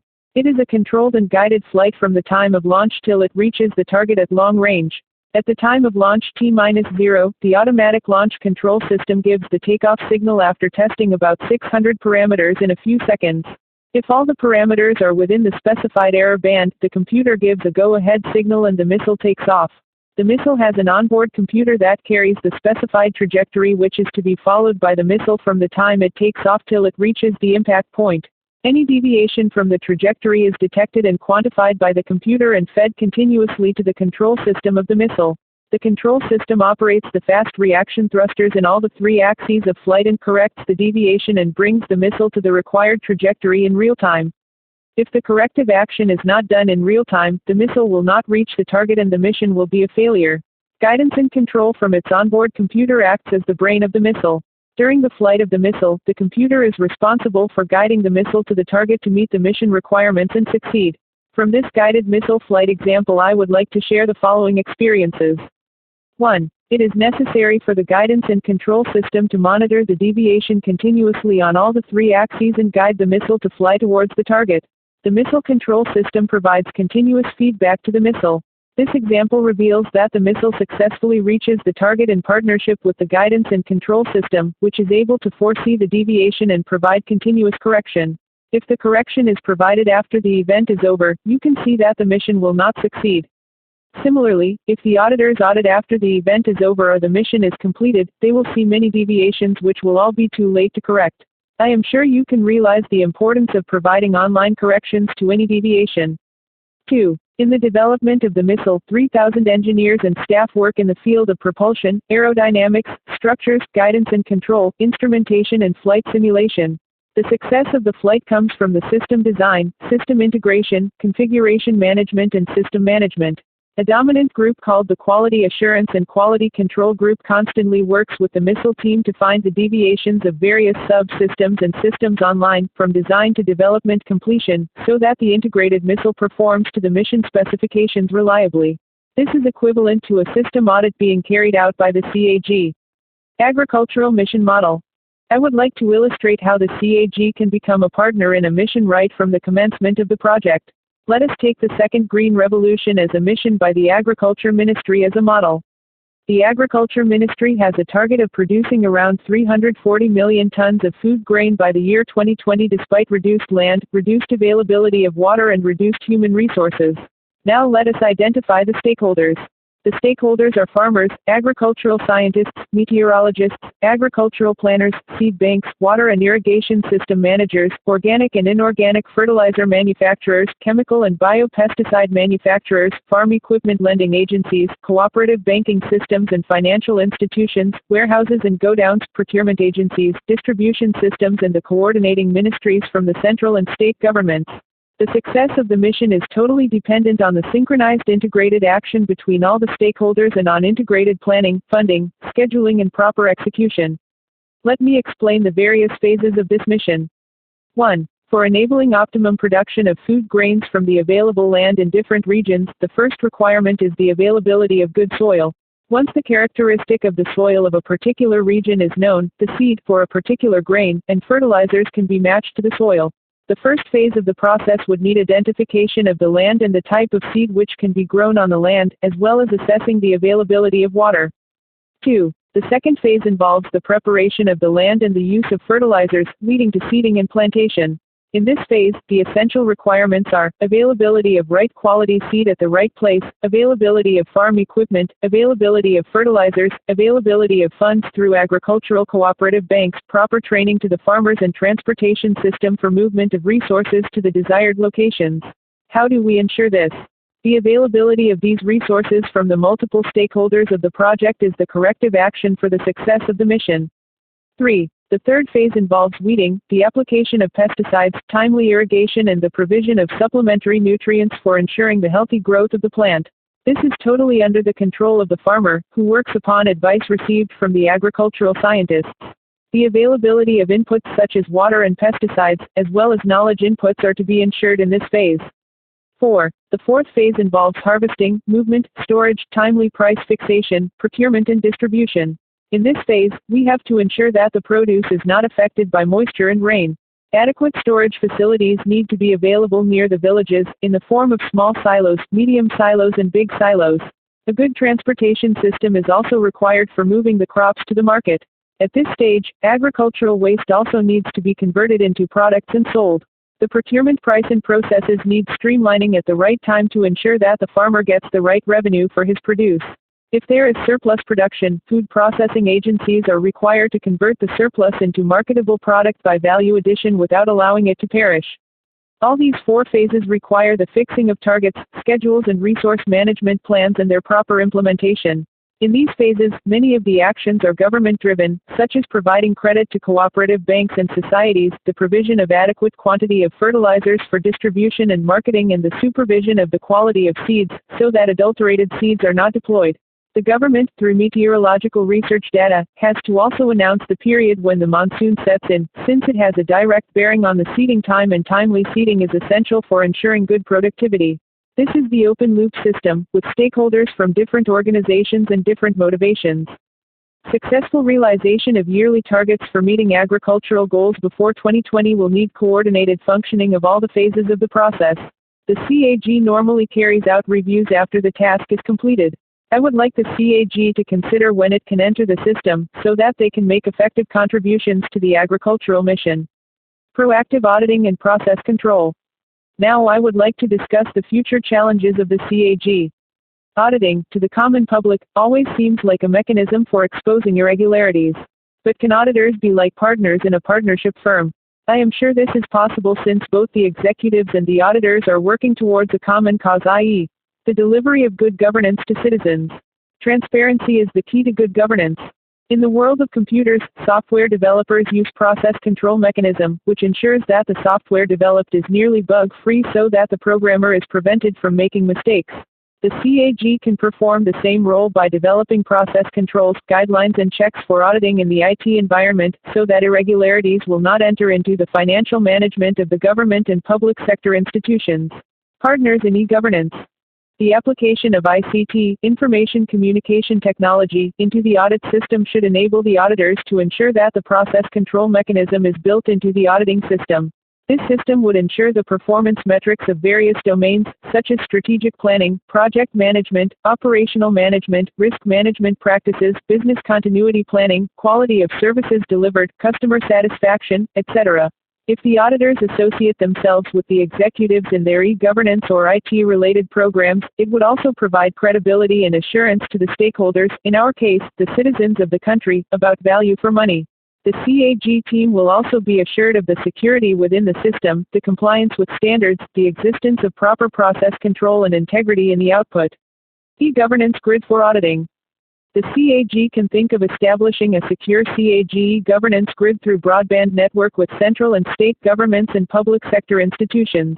In an IT-enabled environment, a near-paperless accounting system which hinges on electronic cash and credit card transactions, including authenticated and secure digital signatures, will have to become part and parcel of the business of the CAG. Today, the paper trail is still maintained due to a mistrust of computerization and untested authentication mechanisms. Hence, we merely enter the paper transactions in the computers. This has to be changed in such a way that the transactions are born digitally and automatically captured so that we can spend more time on thinking rather than on data entry. Hence the fusion of ICT and auditing is essential. Since banks and commercial establishments are today already engaged in e-commerce transactions across India, I do not visualize any difficulty in implementing a similar scheme in government departments with qualified encryption standards. For enabling e-audit through the e-governance grid, the ICT tools needed are quality control e-auditing system, project management, change management, risk assessment and control, human resource planning, implementation of near paperless office workflow system, performance tracking system. This will enable the audit team to provide online monitoring of time, cost and the performance and recommend suitable corrective actions for meeting final project goals when the process is in progress. This type of paradigm shift in the approach through auditing will make the CAG a partner in all our time-bound national missions. Accountants General can provide specific methodologies. Presently, one of the biggest national challenges is, how do we get maximum economic benefit for the given flow of fund? I believe that this is the core competence of the CAG. Let me give an instance.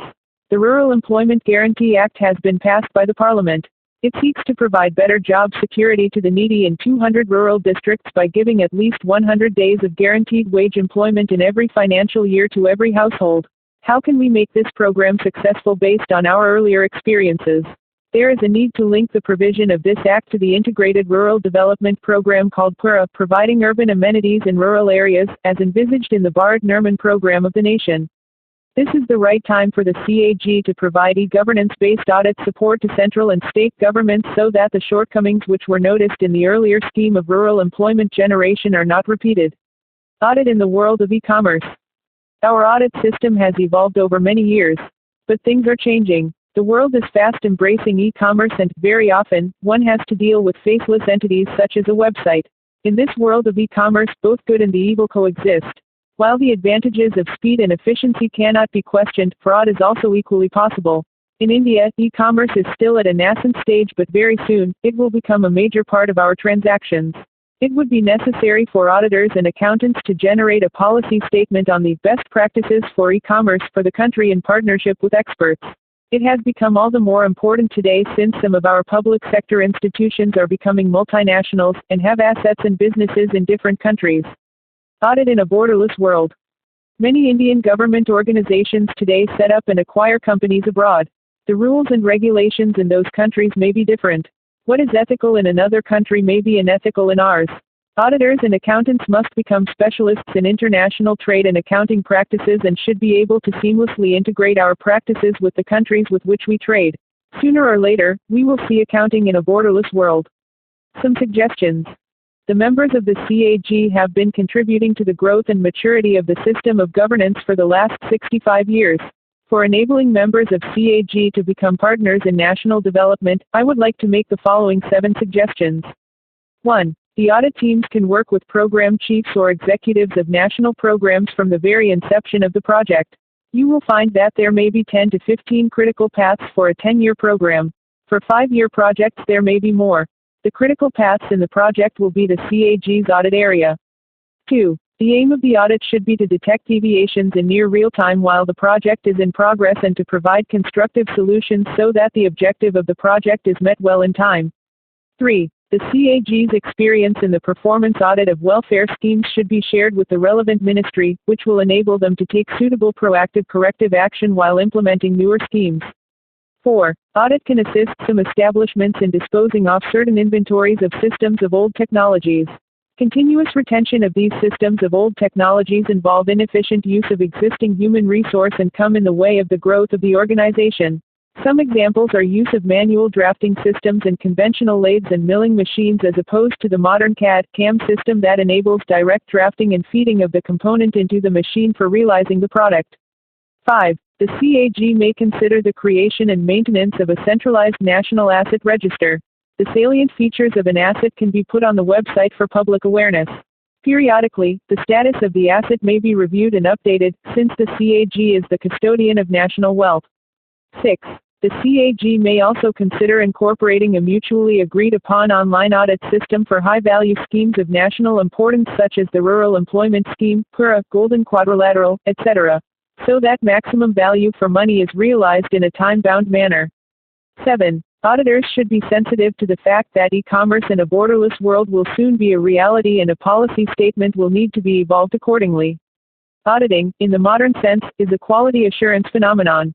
It has to move from the conventional quality control mechanism to quality assurance of institutions through the establishment of internal controls and self-controls. An audit has to be proactive and alert the system before the occurrence of low performance. Implementation of the e-governance system in auditing is essential and will assist the CAG to ensure online process control and guidance.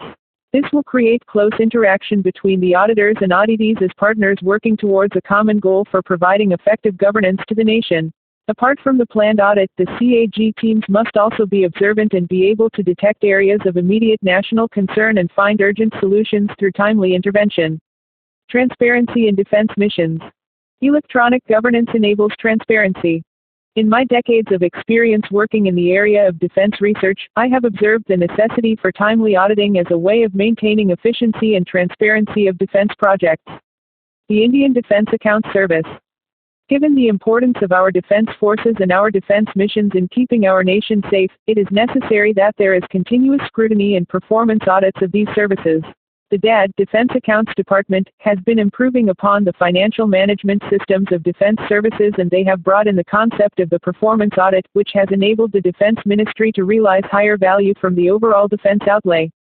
The study of development programs and the pointing out of deviations, the investigating of their causes and suggestion of better practices have improved the performance of certain projects. Today, audit is going beyond mere economic aspects and evaluating the efficiency and effectiveness of government programs. Both in times of peace and war, the defense audit system has made silent but effective contributions in all fields of the Ministry of Defense. I have had several experiences where valuable and timely advice from financial experts enabled our project teams of scientists, technologists, and managers to maintain the momentum of defense projects. Defense accounts as partners of defense missions. Financial advice and audit teams can work with program chiefs or executives of defense programs right from the inception of the project and participate in the study of the feasibility of the project. In this respect, I would like to discuss how the defense accounts effectively participated in an important program that went through difficult times. This incident took place in 1998. In 1992, the Light Combat Aircraft Team decided to go for Digital Fly-by-Wire Control System (FCS) for the aircraft. This was needed to increase the required maneuverability of the aircraft. At that time, the country did not have experience in developing FCS. The only two countries who had the necessary experience were France and the U.S. The French company, Dassault System, had expertise in hybrid systems, whereas our need was for an all-digital fly-by-wire. Hence, it was thought appropriate to have a U.S. partner who had the capability for design, development and integration of FCS on fighter aircraft. There were three candidates: General Electric Company, that later became LMCS, Lockheed Martin Control Systems, now called BAE Systems, Lyristronics and Bendix. Finally, we chose LMCS for the contract since they had experience in designing FCS for the F-16 aircraft. A joint team for design and development of the FCS was formed with AID, Aeronautical Development Establishment, and LMCS. The work share of the Indian team and the LMCS team were identified. The evolution of the system requirements was a joint effort. The prototype flight control computer was to be done by AID, while flight certification was to be provided by LMCS. The contract progressed slowly between 1992 and 1998. The Department of Defense Finance was constantly monitoring and providing an impetus to the progress of the contract. Then, as you all are aware, India carried out its nuclear test on the 11th of May 1998. As soon as this event occurred, the American government imposed technological sanctions.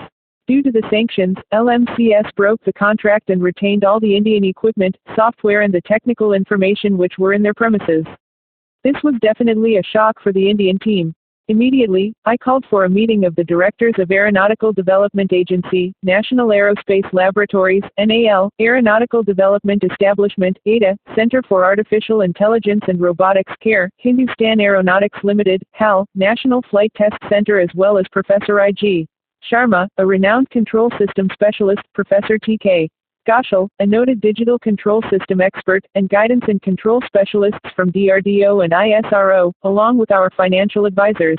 The FCS team explained to these members the situation that now arose due to the unilateral termination of contract by LMCS. The finance team participated in all the discussions. We had a full day of discussion on the methodology which was now needed to be followed in order to successfully complete the development of the FCS. The team, after prolonged deliberation, gave a structured method by which the development could be completed and the system could be certified for flight trials. They also mentioned that they would support the program and work in whatever capacity they had to with the AID and ADA teams. The financial advisors of DRDO and ADA also came forward to provide financial support to the development tasks. They also proceeded to undertake appropriate action against LMCS for the unilateral termination of the contract. Based on the recommendations of the specialists, we immediately strengthened the AID software team with 10 additional experienced software engineers from the ADA. ADA was given the responsibility of the verification and validation of the software. An integrated flight control system review committee was constituted with the director of AID as the chairman and the program director of ADA as the co-chair to support development and resolve all conflicts arising between the control law team, software, hardware and simulation. This team met once a week and brought out all the issues arising in different work centers and solutions were found. In addition, a review team was formed with Project Director, Flight Control System, as chairman with members from HAL, ADA, AID, the Certification Agency, CEMILAC, and test pilots from the National Flight Test Center as members. This team also met every week and resolved all the problems arising in the development and tests of the system. We also introduced the participation of the Certification Agency, CEMILAC, and the Inspection Agency, CRE, in all these reviews. The aim was to make sure that any problem in any of the systems was brought into focus at the earliest so that a solution could be found. In addition, we made it a point to have a special agenda in the monthly technical committee meeting on the development of the integrated flight control system wherein the directors of AID, NAL, National Flight Test Center and the general manager of HAL presented the progress of the project and its problems. Confidence building took place by intensifying the tests. For example, informal tests were carried out over 1,000 hours and the formal test was conducted over 150 hours. Similarly, the pilot flew the simulator for more than 2,000 hours. Thus, what we missed from the foreign partner, we compensated by enhancing the critical design review and increasing the test time to ensure a safe man-rated design of the integrated flight control system. The entire team took the cancellation of the contract as a national challenge. If earlier it was going to take 3 years, we were going to do it in 2 years. If it was to take $20 million, we would do it in 10. We would work 24 hours a day to complete the task. That was the time I realized the power of the Indian scientific community, the need for the partnership of Defense Finance Department in the progress of our country. I realized that no country could dominate us by imposing technological sanction or economic sanctions. The collective power of our scientific, managerial and financial management team would defeat challenges from any nation.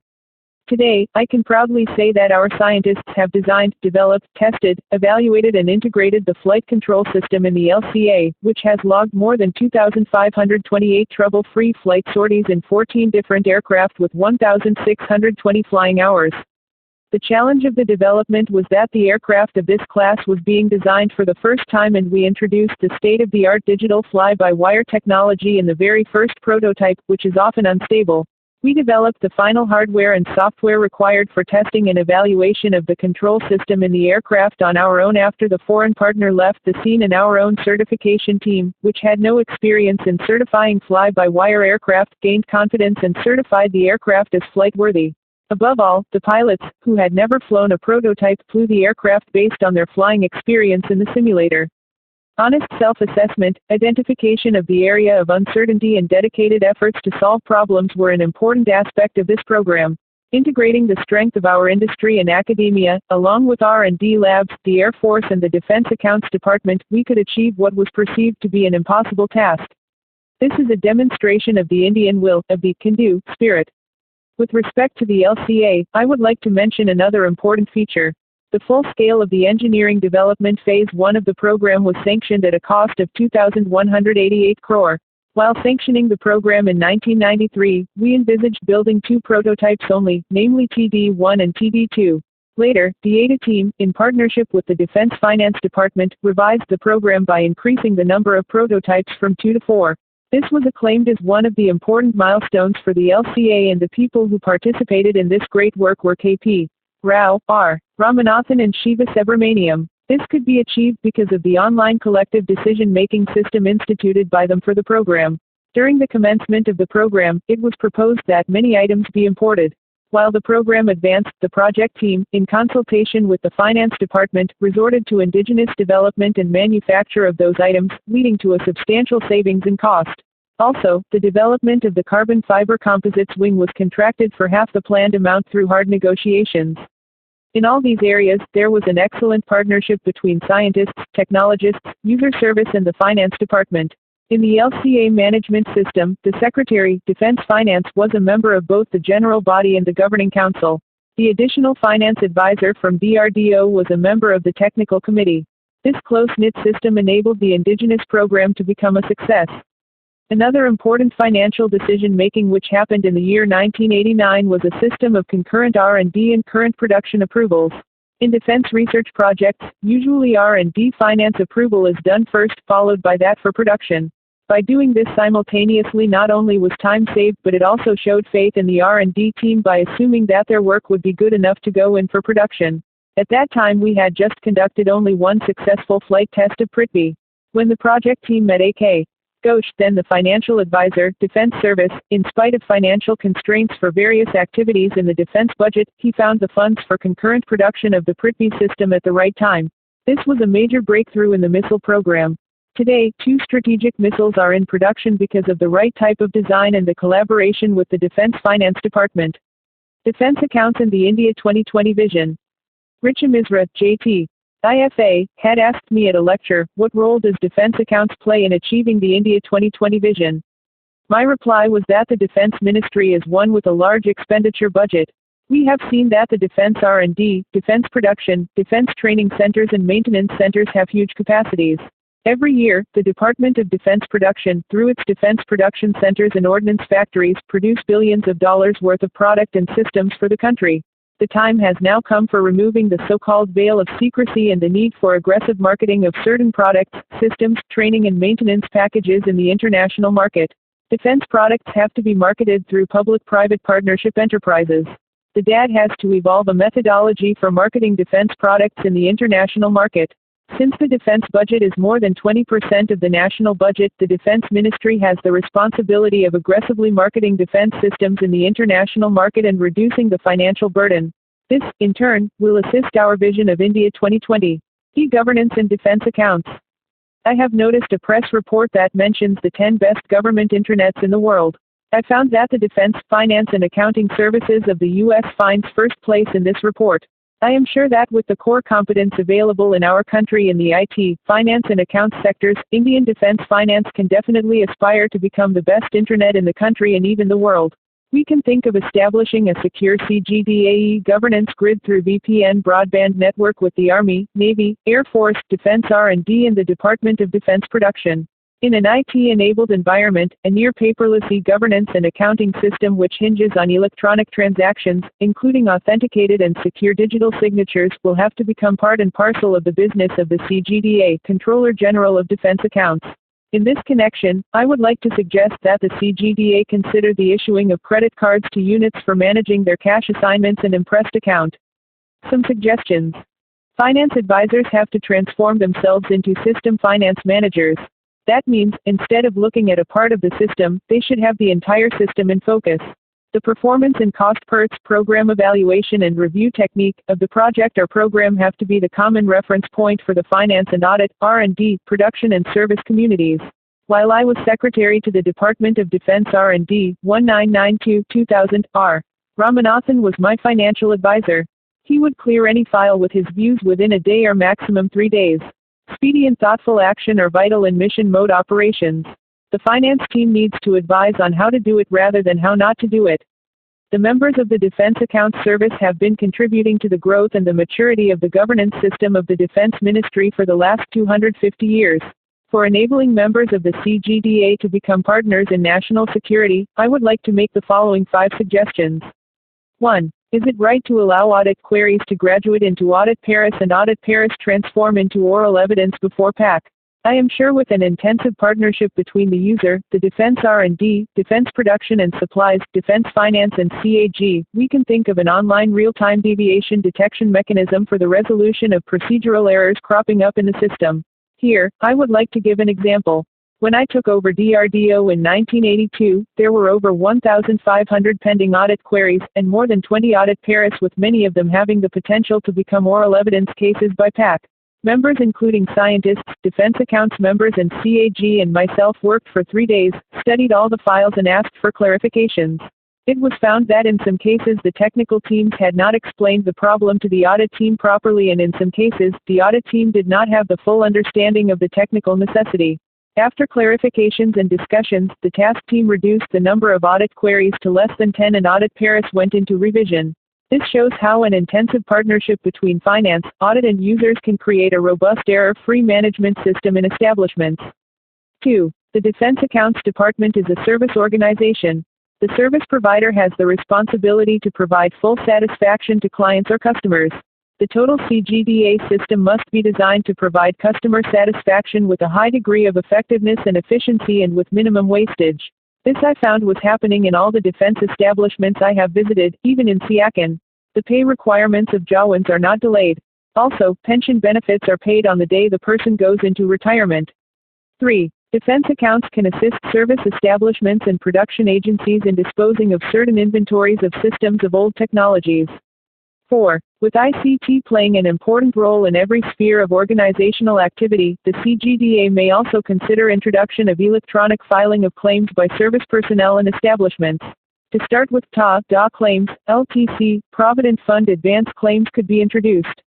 5. There are a number of financial advice, accounting and auditing organizations in the country, both in the private and public domain. It might be useful to create a common platform among all these organizations to know of innovations made in different organizations.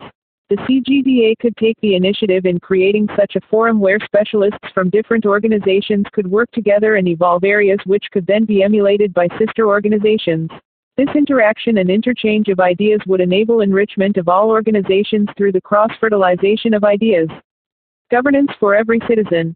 Where there is righteousness in the heart, there is beauty in the character. Changing nation. I have seen 3 Indias in my lifetime. The first was in my childhood, when India was under a foreign colonial rule struggling to gain independence. It was a vision for independence led by great leaders like Mahatma Gandhi, Pandit Nehru and many other leaders. The second was India post-1947, which was independent but still strived for recognition internationally and recovering from the losses of colonial rule. It was an India that hoped that one day, the nation will establish self-sufficiency in food, have a strong economy, and the position of respect in the international arena that it truly deserves. Many leaders, scientists, servicemen and social reformers chiseled the nation for decades, bringing it to present glory, economic development with social equity and a vibrant democracy. Then I saw the third India, an era which belongs to the youth. It is a land of opportunities, of growth at previously unimaginable rates, of a strong working force, of technological leadership. 6 decades ago, few would have ventured to imagine that this nation of diversity, often termed as an experiment in democracy, would eventually find its place amongst the top economies of the world, would have world-class educational institutions and would be the first to discover water on the lunar surface. The 3 Indias I have witnessed are very different from one another, and of course, there are still many issues which we as citizens have to address, including poverty, illiteracy and corruption. To achieve the goals of providing good governance to all and making India a fully developed nation, a national movement for development is essential. In this movement, every citizen, every constituent of our democracy has to participate. What can be the profile for people's participation in this movement? Citizens' participation can be in many important areas like reaching the unreached, human resource development, entrepreneurship development, role of women, environment, participation of the youth in the political system, reaching the unreached, rural development. The government has increased credit availability in the agriculture sector. NABARD and banking and financial institutions have to work together to find hassle-free methods of providing microcredit and micro-investment to needy farmers so that they are weaned away from the clutches of elements which exploit them.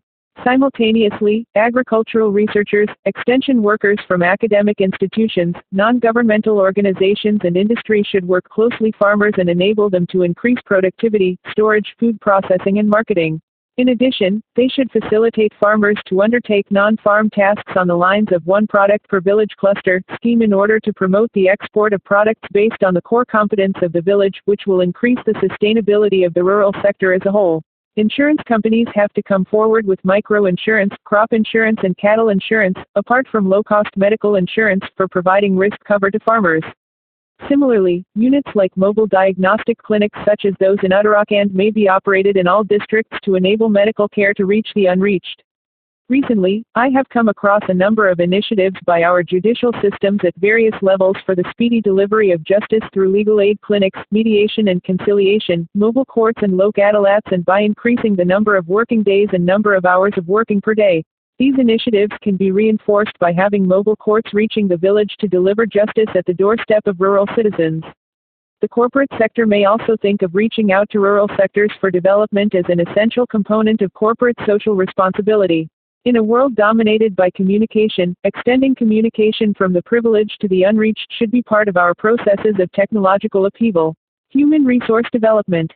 Presently, our university education system contributes 3 million graduates and postgraduates every year, and students seeking employment after completion of 10th and 10+2 are around 7 million per year. Thus, nearly 10 million youth come into the employment market every year.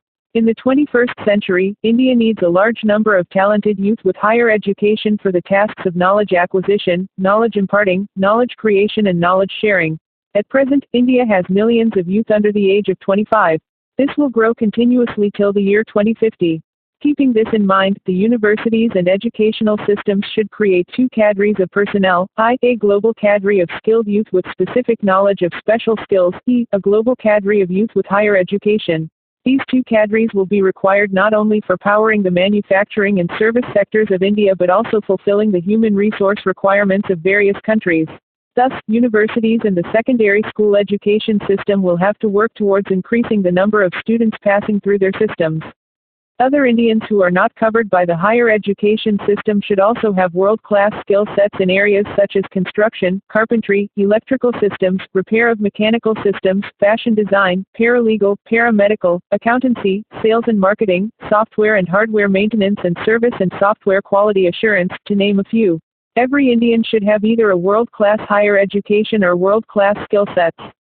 This is an important task in which all universities, academic specialists, colleges, vocational training institutions, certification agencies, banking systems and industrial enterprises can contribute in terms of assessing correct numbers, designing courses related to nation building, assessing and providing infrastructural requirement, improving the quality of teachers, ensuring teacher-student ratio, complementing classroom education with virtual knowledge through tele-education and, above all, ensuring that students are able to face international competition in employable skills. Systems must be designed in such a way that no aspiring competent student should be denied a quality education. The system of education must also maintain a certain uniform standard. These are examples of what the government has to do to provide an enabling environment where our youth can use their knowledge skills in making the nation prosperous. Entrepreneurship development. Orientation for entrepreneurship has to start right from the schools. Teachers need to highlight the role of entrepreneurship for national development for schools. During college, students must be exposed to business development opportunities and must be trained towards the creation of new enterprises. Parents should encourage their children to take up new ventures after their education. We should cultivate a mindset that idea is wealth. The government must create a facilitating environment for the provision of venture capital for innovative ideas without collateral security. Universities and engineering and management institutions should work with banks and other funding agencies towards simplifying procedures for setting up businesses and working with entrepreneurs till the project becomes self-sustaining and viable. Procedures in government should facilitate the spotting and recognition of new Indian talent in entrepreneurship by creating a level playing field for healthy competition. Citizens who can afford it should turn themselves into angel investors or start venture capital organizations to fund such new ventures. Big and small industries need to have an open mind in order to encourage and partner with young entrepreneurs. Role of women. Women have an important role to play in shaping both the family and the nation. They have much to contribute for societal upliftment. I have come across a project called Sirutuli which has been taken up in Coimbatore. This project on large-scale rainwater harvesting and rejuvenating the water bodies, afforestation, sewage and wastewater treatment and solid waste management and integrates a large number of people from different walks of life. A homemaker is providing the leadership to this project. Similarly, SCWA is another organization started by a woman that has helped improve the lives of a large number of women in Gujarat. There are many more examples like this across the country.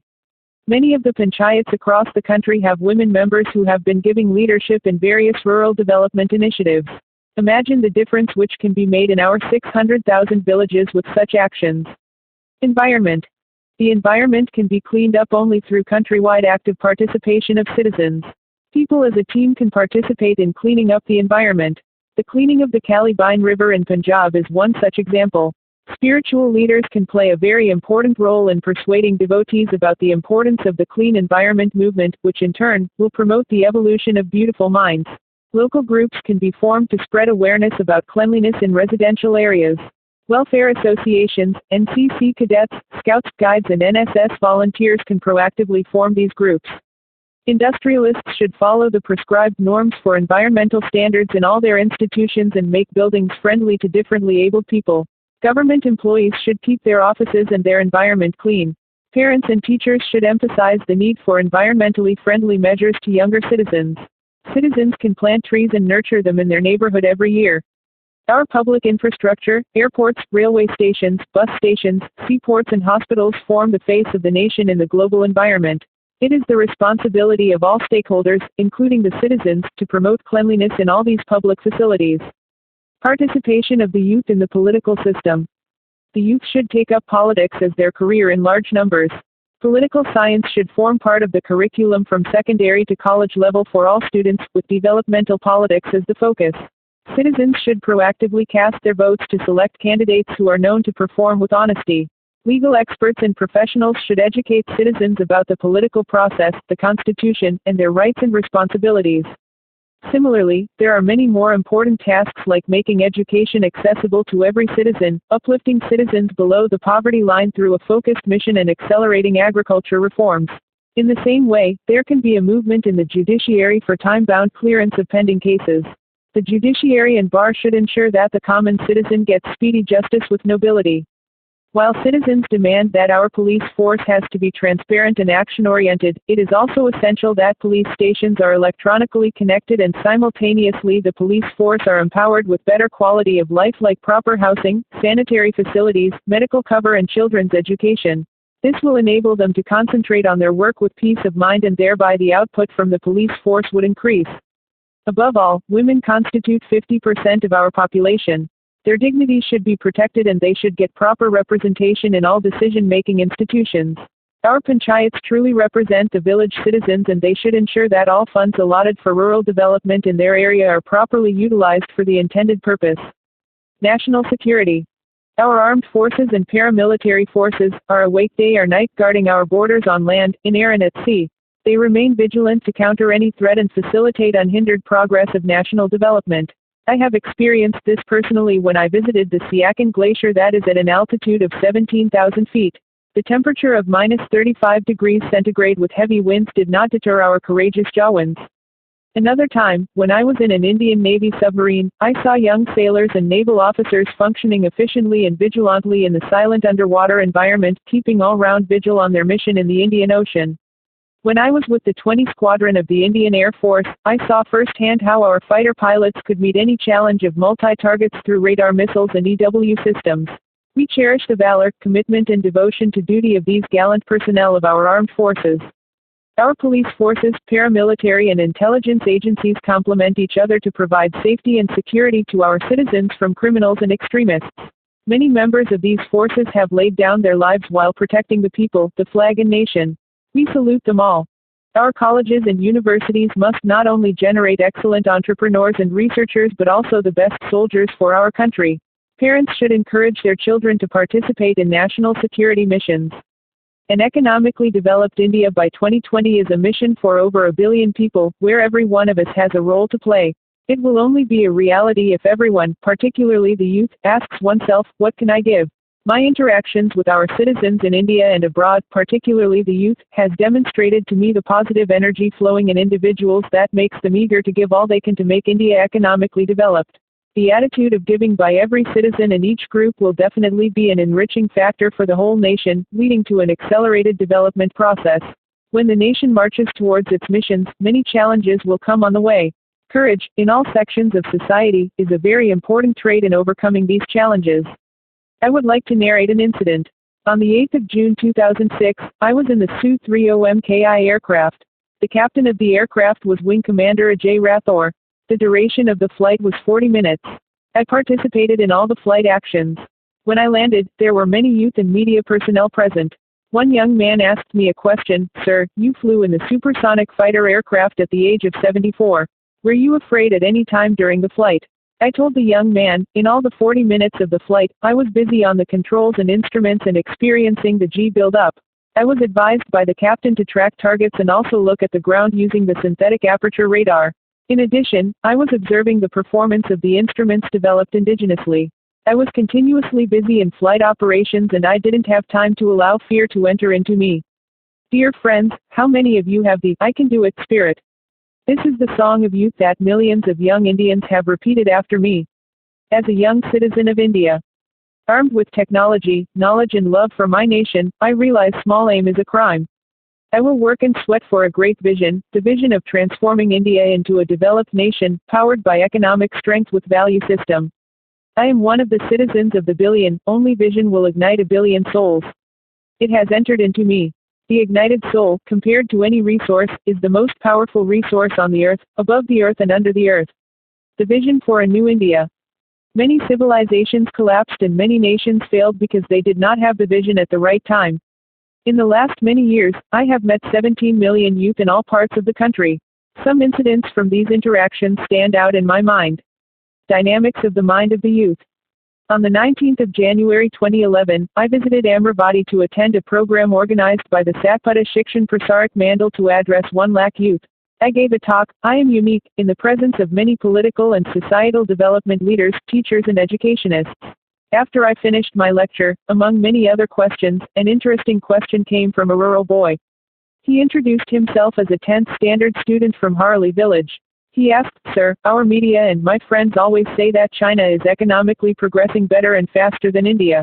Tell me, sir, why can't India develop faster? Also tell us what we, the youth, should do. There was great applause for this boy's question, which meant that the crowd of 1 lakh young people needed a right answer from me. My friends on the dais, too, were looking to me for an answer. Reflecting for a brief moment, I asked the boy what his name was. He said his name was Beneet. I said, Beneet, you have a powerful mind and you also love your nation. My answer to you is, it is true that the economic progress made by China and India are reportedly quite different. But India is following a system of parliamentary democracy, elected by the people. Democracy has its ups and downs, but we must keep flying. The associated delays have to be removed through good leadership. But I want to ask all the youth assembled here, suppose I give 2 systems, one with full democracy and with a high pace of development, and the other, a political system like China's, which one would you like to choose? When I asked them to lift their hands, 99% of the youth lifted their hands and said that they wanted a democracy with a faster rate of growth. The message here is that the youth want democracy to be reinvented with faster growth. The young mind is turbulent and looking for a vision for the nation and its fast accomplishment. It is very important to engage young minds with an inspiring vision for thinking and action. When can I sing a song of India? During the last few years, I have seen how the India Vision 2020 has inspired people, particularly the youth of the nation. I recall a situation in 1990 where I was interacting with the youth of Ahmedabad. One girl there asked me a question, when can I sing a song of India? At that time, her brother, who was in the United States, was always talking about how the United States was best at everything. This girl sitting in India was fed up with her brother's stories and in her quest to find an answer asked, when can I sing a song of India? How did I answer? I explained to her the India Vision 2020 and told her, have confidence and certainly you can sing a song of India by 2020. But for the last few years, while interacting with the youth, I have been seeing a marked change in the thinking. From a notion of what can the nation offer me, they have been asking me, what can I give to the nation? That means the youth are ready to contribute towards national development. Recently, I have observed a further change. There is more confidence among our young people. For instance, during my address in Shillong in 2013, a youth told me, I can do it, we can do it and the nation can do it. With the nation actively participating in the developmental process, I am sure that India will be transformed into a developed nation before the year 2020. I would like to focus on 3 aspects of this participation for the youth in governance: the birth of a vision, the current ambience in India and its challenges, and finally, the mission to graduate the nation into an economically developed nation. The birth of a vision.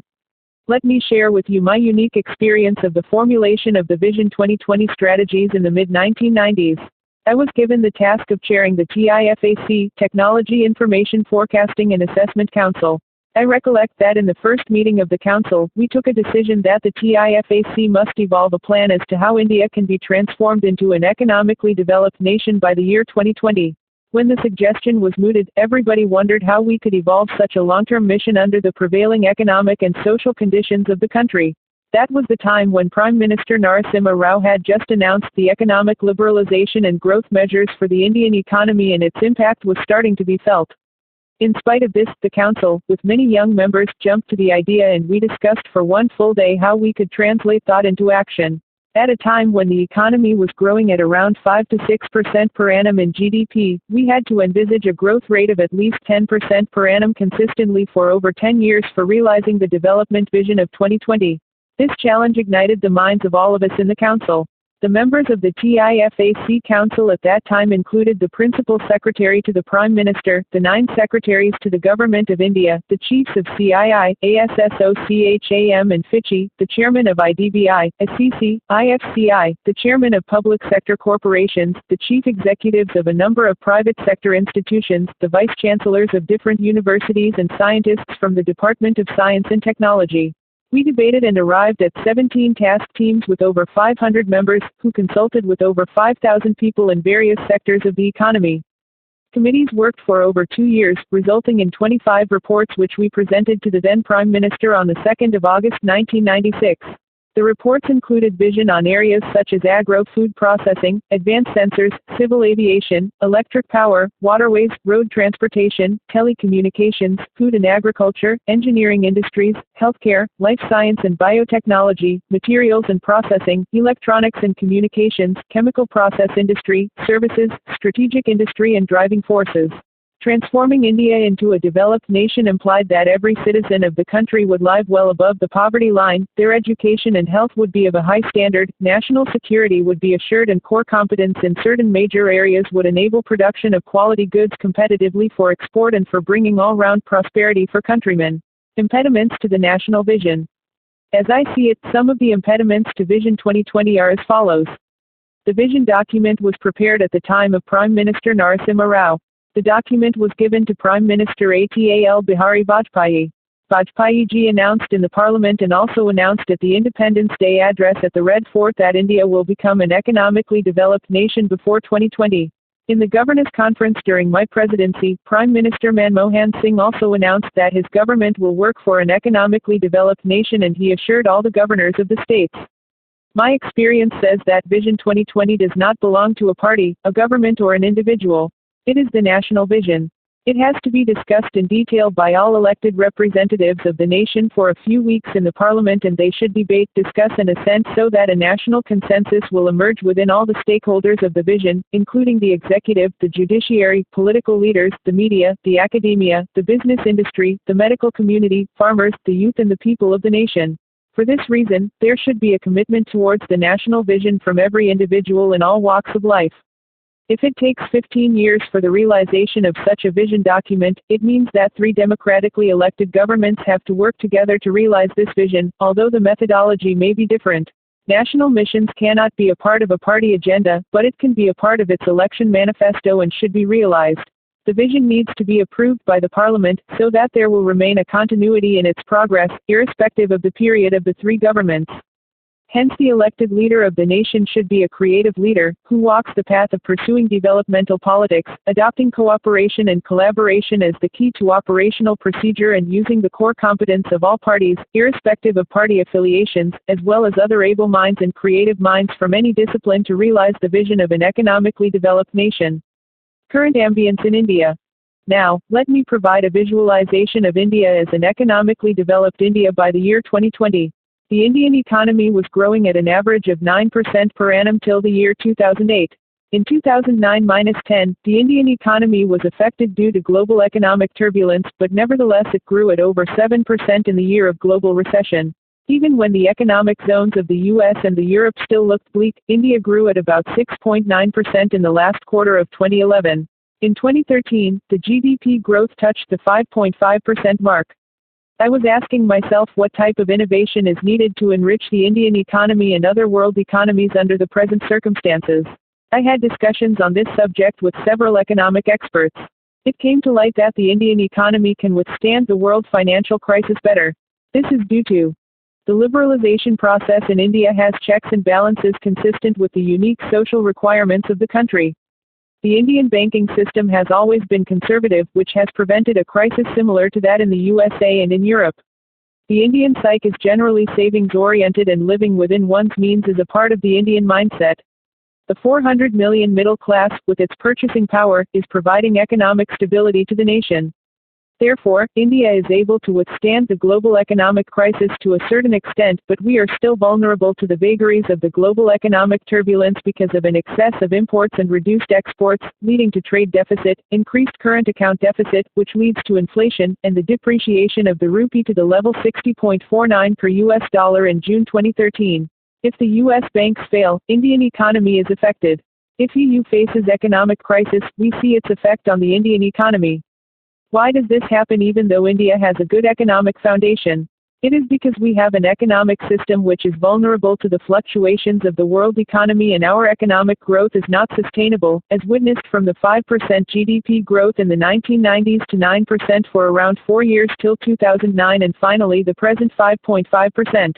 This is mainly due to our prevailing economic policies, which are stifling the growth of agriculture and food processing, the manufacturing sector, and the service sector. If we bring a marked change in our socio-political and economic policies with a focus on inclusiveness, then I am confident that we as a nation will be able to overcome the economic crisis and progress to new heights. What has India achieved? We have only 6 years left in order to achieve the goals of Vision 2020. The nation should take this as its primary task and facilitate all stakeholders to contribute towards realizing the goals of this mission. The India Vision 2020 is progressing. Today India has made substantial progress in enhancing agricultural productivity and increasing per capita income.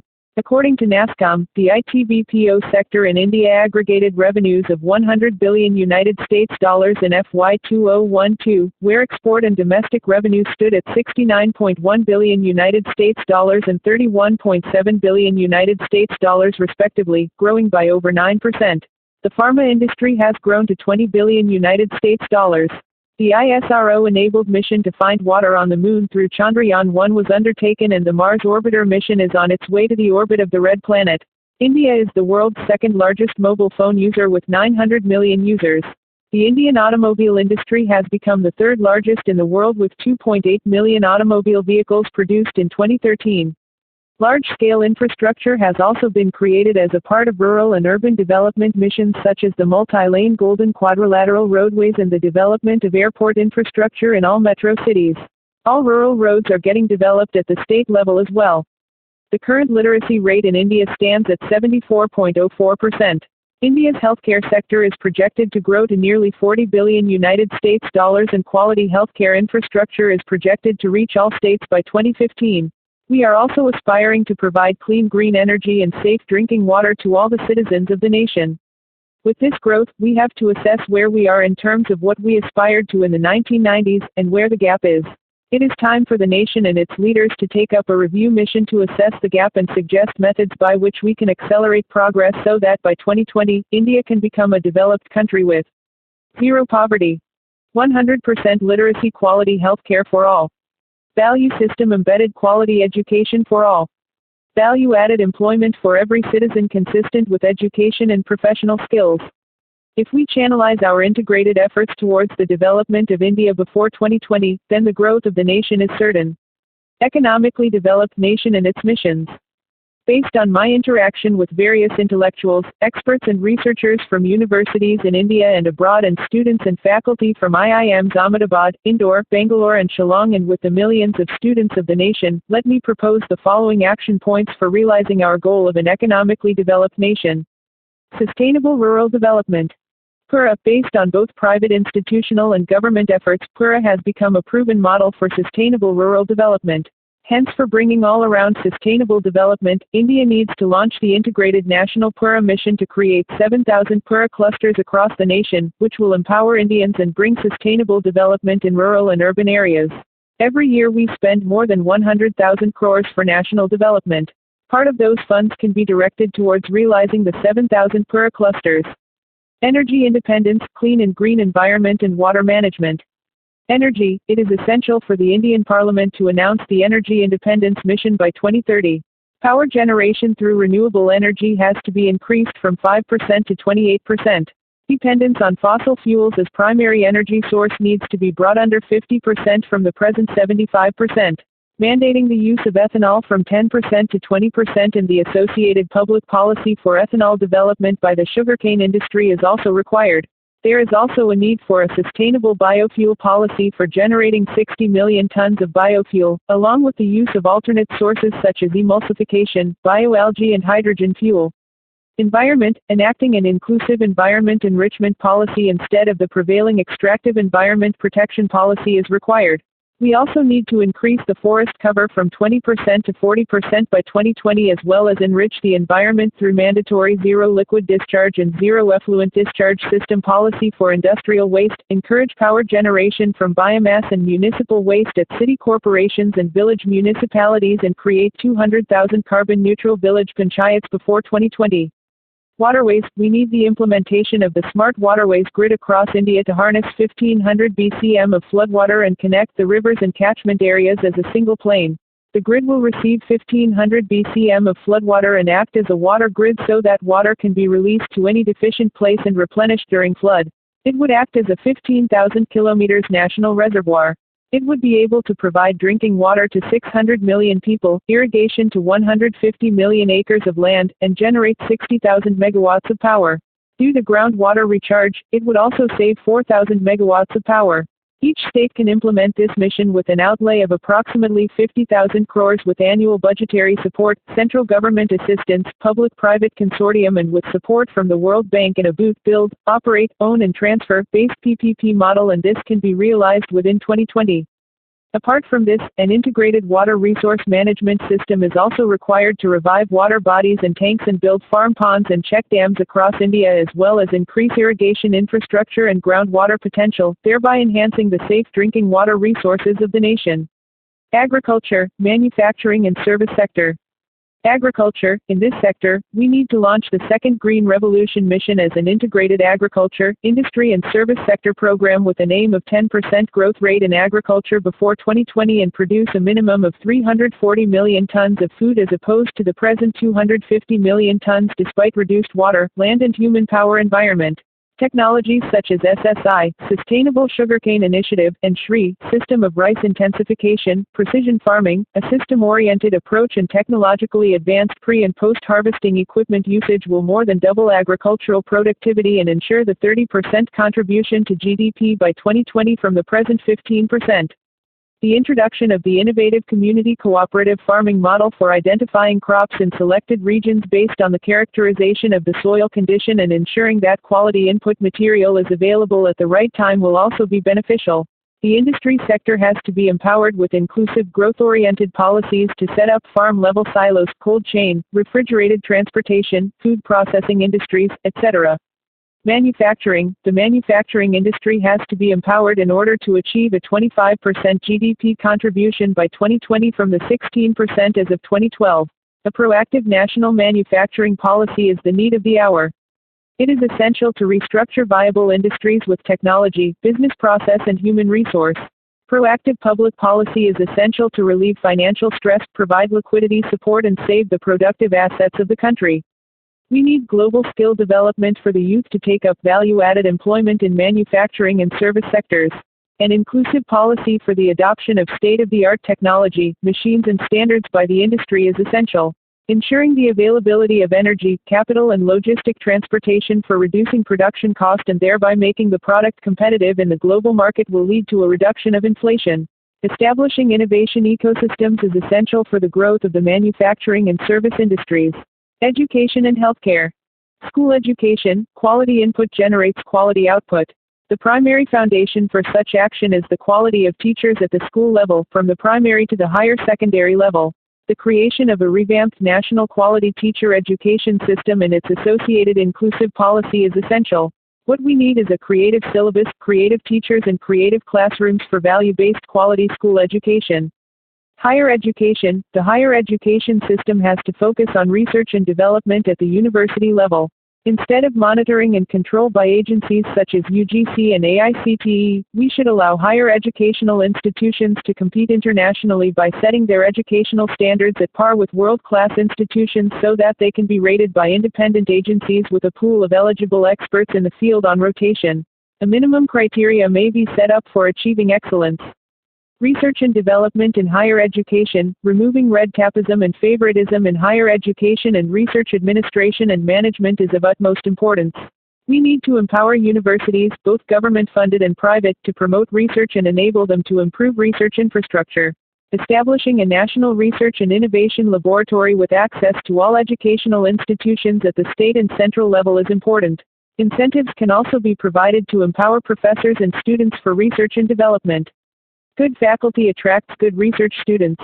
We need to attract a world-class research faculty by creating a world-class working environment, re-envisioning salary structures and providing accommodation in universities for possible collaborative international research projects. Universities should identify national challenges and direct their research towards finding innovative solutions. Every university should set up the Pura Cluster Research Center for traditional research and development for local application for agriculture, industry and service sectors at the village level. Healthcare services and institutions. More medical colleges should be allowed to start provided they adopt government hospitals and invest in its infrastructure and health service and also adopt at least 100 village PHCs, public health centers, in their neighborhood. Medical teaching may also be imparted through high-definition tele-education technology by a well-qualified faculty, and a medical laboratory for practical applications may be tied up with government hospitals.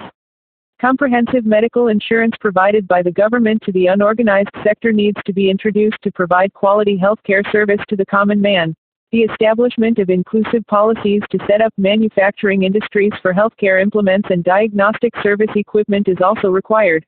Ensuring that quality healthcare reaches all states equally through PHCs, tertiary care, via telemedicine and also through mobile hospitals should be the primary objective of the nation. Inclusive governance. Inclusive governance means governance that is responsive, transparent and corruption-free. We need to achieve an ease of doing business index to less than 50 compared to its present level of 132. China EODB is 91. Introduction of e-governance with dynamic secure workflow management from top to bottom that connects the President, the Prime Minister, ministries, governors, CMs, state ministries, departments, secretariat, district collectors, village administrative officers and ultimately the people is essential as is the implementation of issuing of national ID to all the citizens. We also need changes in the Land, Mines and Minerals Act, internal security, police, inclusive industrial reforms, social justice and women's reservation and consider all other pending bills for redefinition with focus on inclusive growth with equitable social justice. Enacting inclusive policies for regulatory, corporate and moral governance and improving responsiveness and accountability in government initiatives aims to improve government and public sector effectiveness and citizens' engagement with government. The responsible and accountable anti-corruption Lokpal bill simultaneously builds value systems in both the family and the society. Enacting a citizens' charter as a solemn commitment of the government or public sector institutions for delivery of services to the intended beneficiaries on time and every time is also crucial. Reduce poverty, illiteracy and crimes against women. The following measures may be taken to bring poverty reduction through PURA for 600,000 villages, which will provide employment opportunities and enrich the quality of life in villages. I have also evolved a user community pyramid to ensure that the benefits of the sustainable development model reaches the bottom of the pyramid through the productive use of natural resources, the convergence of technologies, and the evolution of innovative socio-economic business models for evolving a happy, prosperous and peaceful society. We have also developed a radar called the Societal Developmental Radar, which not only provides short-term, mid-term and long-term targets but also monitors the progress of attributes like access to food and nutrition, access to water, both potable and irrigation, access to healthcare, access to income generation capacity, access to education and capacity building, access to quality power and communication, the state of societal conflicts and access to financial services. This will lead to the intended benefits reaching the bottom of the pyramid. Skill and knowledge development through state-of-the-art skill training for the youth of the country is also needed. Programs can be conceived where students from colleges across India would take up a 2-month summer internship program in villages to enhance water pond conditions and hygiene. As for women's safety, a value-based education at the school level is essential to build respect towards women. To bring down the rate of crimes, we need to improve police vigilance and put a system in place for immediate FIR on complaints. An SOS call for women may also be introduced through mobile phones or GPS devices. Inclusive growth-oriented policies will bring equitable, inclusive growth and level socio-economic imbalances in society which will remove socio-economic and political alienation and reduce Naxalist and Maoist tendencies. Developmental politics instead of political politics will also reduce the prevalent bitter political alienation. Bringing peace and prosperity. For containing terrorism and other forms of insurgency in India, we need to evolve the National Campaign to Eradicate Terrorism, NCET. I believe the time has come when, apart from the multiple agencies forecasting and handling terrorist activities, we also need to evolve an aggressive mission called the NCET, with a mission-oriented integrated management structure, duly passed by the Parliament. Under the NCET bill, we need to bring out the following. Creation of a unified intelligence agency across the country with latest technological tools and devices that is empowered to deal with state and central government intelligence agencies under one roof of administration. Enactment of a law which will provide stringent punishment and faster justice to the perpetrators of the crime in a time-bound manner. Building wider awareness among people in order to work together in identifying these incidents and eliminating these tendencies with transparent procedures that inform and work with intelligence agencies to combat terrorism. Implementation of a national citizen ID card for all transactions with government, business and private sectors. Reorientation of central and state administrative mechanisms to ensure that development reaches all sections of the society for achieving inclusive growth and to ensure that none in the society feels alienated socially, economically and politically. I have suggested that the evolution of the NCET mission be based around action-oriented people of highest integrity and competence drawn from multiple functional areas committed to the vision of eradicating terrorism. We must do this with a great sense of urgency, for when evil minds combine, good minds have to work together. Regional peace and prosperity. India should not only work towards bringing sustainable peace and prosperity within its borders but also among its neighbors. India is the second largest democratic nation in the world, and its democratic values have been tested for more than 6 decades. If Vision 2020 has to reap all the benefits of development, India has to see that all of its neighbors, particularly the SAARC nations, have attained peace and prosperity under the democratic system.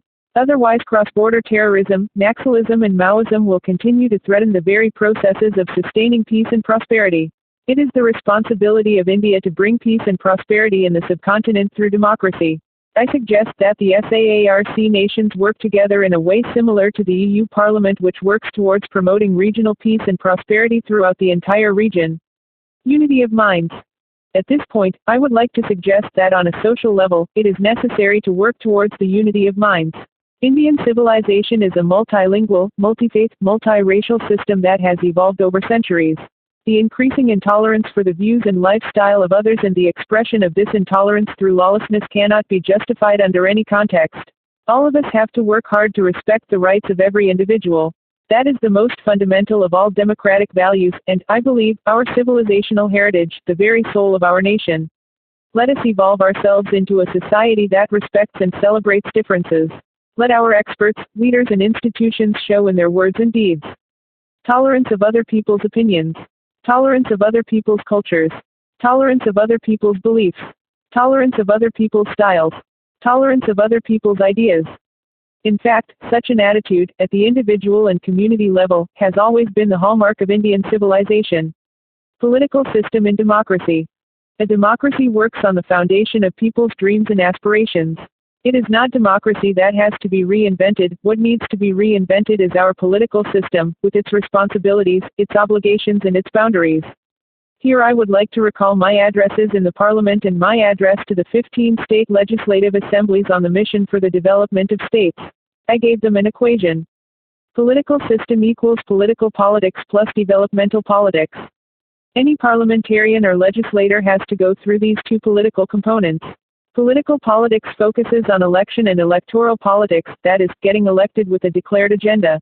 Developmental politics focuses on the development of the constituency as part of the mission to develop the state, and thereby, the nation.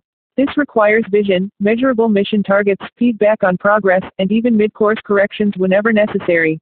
I believe that a member, once elected, should spend only 30% of his time on political politics and the remaining 70% on development politics. The mission has to be to make the constituency a developed one. The parameters for this are: 1. A constituency free from poverty and crime and where the dignity of every human life is ensured in an unbiased manner. 2. A constituency free from illiteracy with state-of-the-art skill development and higher education for the youth. 3. Value-added employment for all with enhanced per capita income. 4. Provision of healthcare services to every citizen and eradication of diseases like TB, cholera, malaria, HIV, AIDS and leprosy. Mass screening and provision of proactive healthcare system leading to reduction in IMR, MMR and chronic diseases. 5. Working towards the creation of enduring infrastructure for safe drinking water, drainage, sanitation, irrigation, transportation, power and enhancing the tourism potential of the constituency. 6. Making the process of administration efficient, transparent and corruption-free, so that every citizen feels comfortable in receiving the services without any hassle and can contribute towards national development. 7. Making the constituency a better place to live in terms of all the aspects above, so that there is a possibility of reverse migration. 8. In essence, the constituency should have sustainable development with a protected environment which will make the elected leader a friend, philosopher and guide of each and every family of the constituency. I would also like to suggest some areas where the Constituency Development Fund can be used. Members of Parliament are eligible for allocation of Constituency Development Fund, MPLADS, of 5 crore every year. This fund can be used for important infrastructural activities, which will be beneficial to the citizens of the constituency. Some of the programs which can be implemented through this fund could be: 1. Identifying the water bodies in the constituency that need desilting and opening of the inlet and outlet. Whenever there is rain, only the desilted tanks will be filled up and the level of the groundwater in the region will increase. Linking up the water bodies in the constituency is also a possibility. 2. Education for girls needs the highest priority. Some of the major reasons why girls are not sent to school is the non-availability of toilets and the distance of the school from the village. There are many schools with just a single room. MPs and MLAs can assist the existing school to improve infrastructure or start schools in the constituency with child-friendly infrastructure. 3. A survey of PHC's primary health centers can be conducted and ensure that the center is provided with doctors and minimum supporting staff along with equipment and medicines. Funds for telemedicine connectivity between PHCs and the district hospital in the region can be allocated, which will enable access to quality health care to the citizens.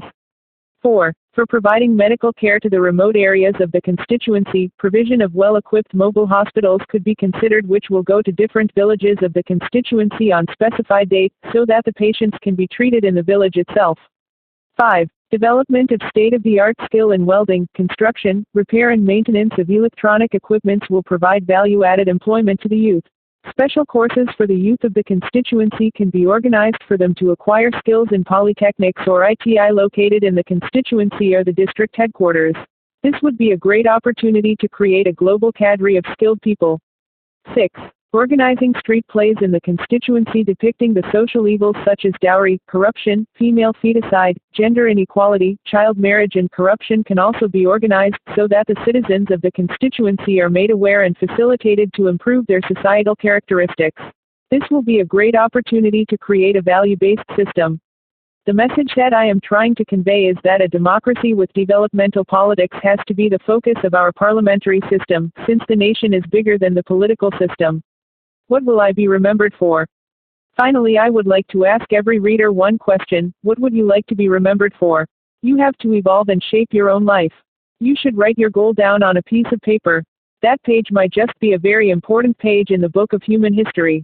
And you will be remembered for creating that page in the history of the nation, whether that is a page of invention, of innovation, of discovery, of creating societal change, of removing poverty, of fighting injustice, or planning and executing a mission for energy independence.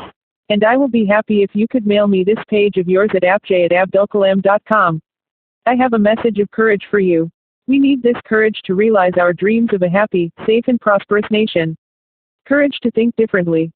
Courage to invent, courage to discover the impossible, courage to travel on an unexplored path, courage to share knowledge. Courage to remove pain, courage to reach the unreached, courage to combat problems and succeed, are the unique qualities of youth. As the youth of my nation, I will work with courage to achieve success in all my missions. Table of Contents. About the author, book information, copyright. Contents. Introduction. Igniting the faith of the voter, the role of the youth in governance. Creative leadership, the essence of good governance, inclusive growth for good governance. E-governance for transparent societies, the right to information in governance, the effects of corruption. Public audit and good governance, transparency in defense missions, governance for every citizen, the vision for a new India.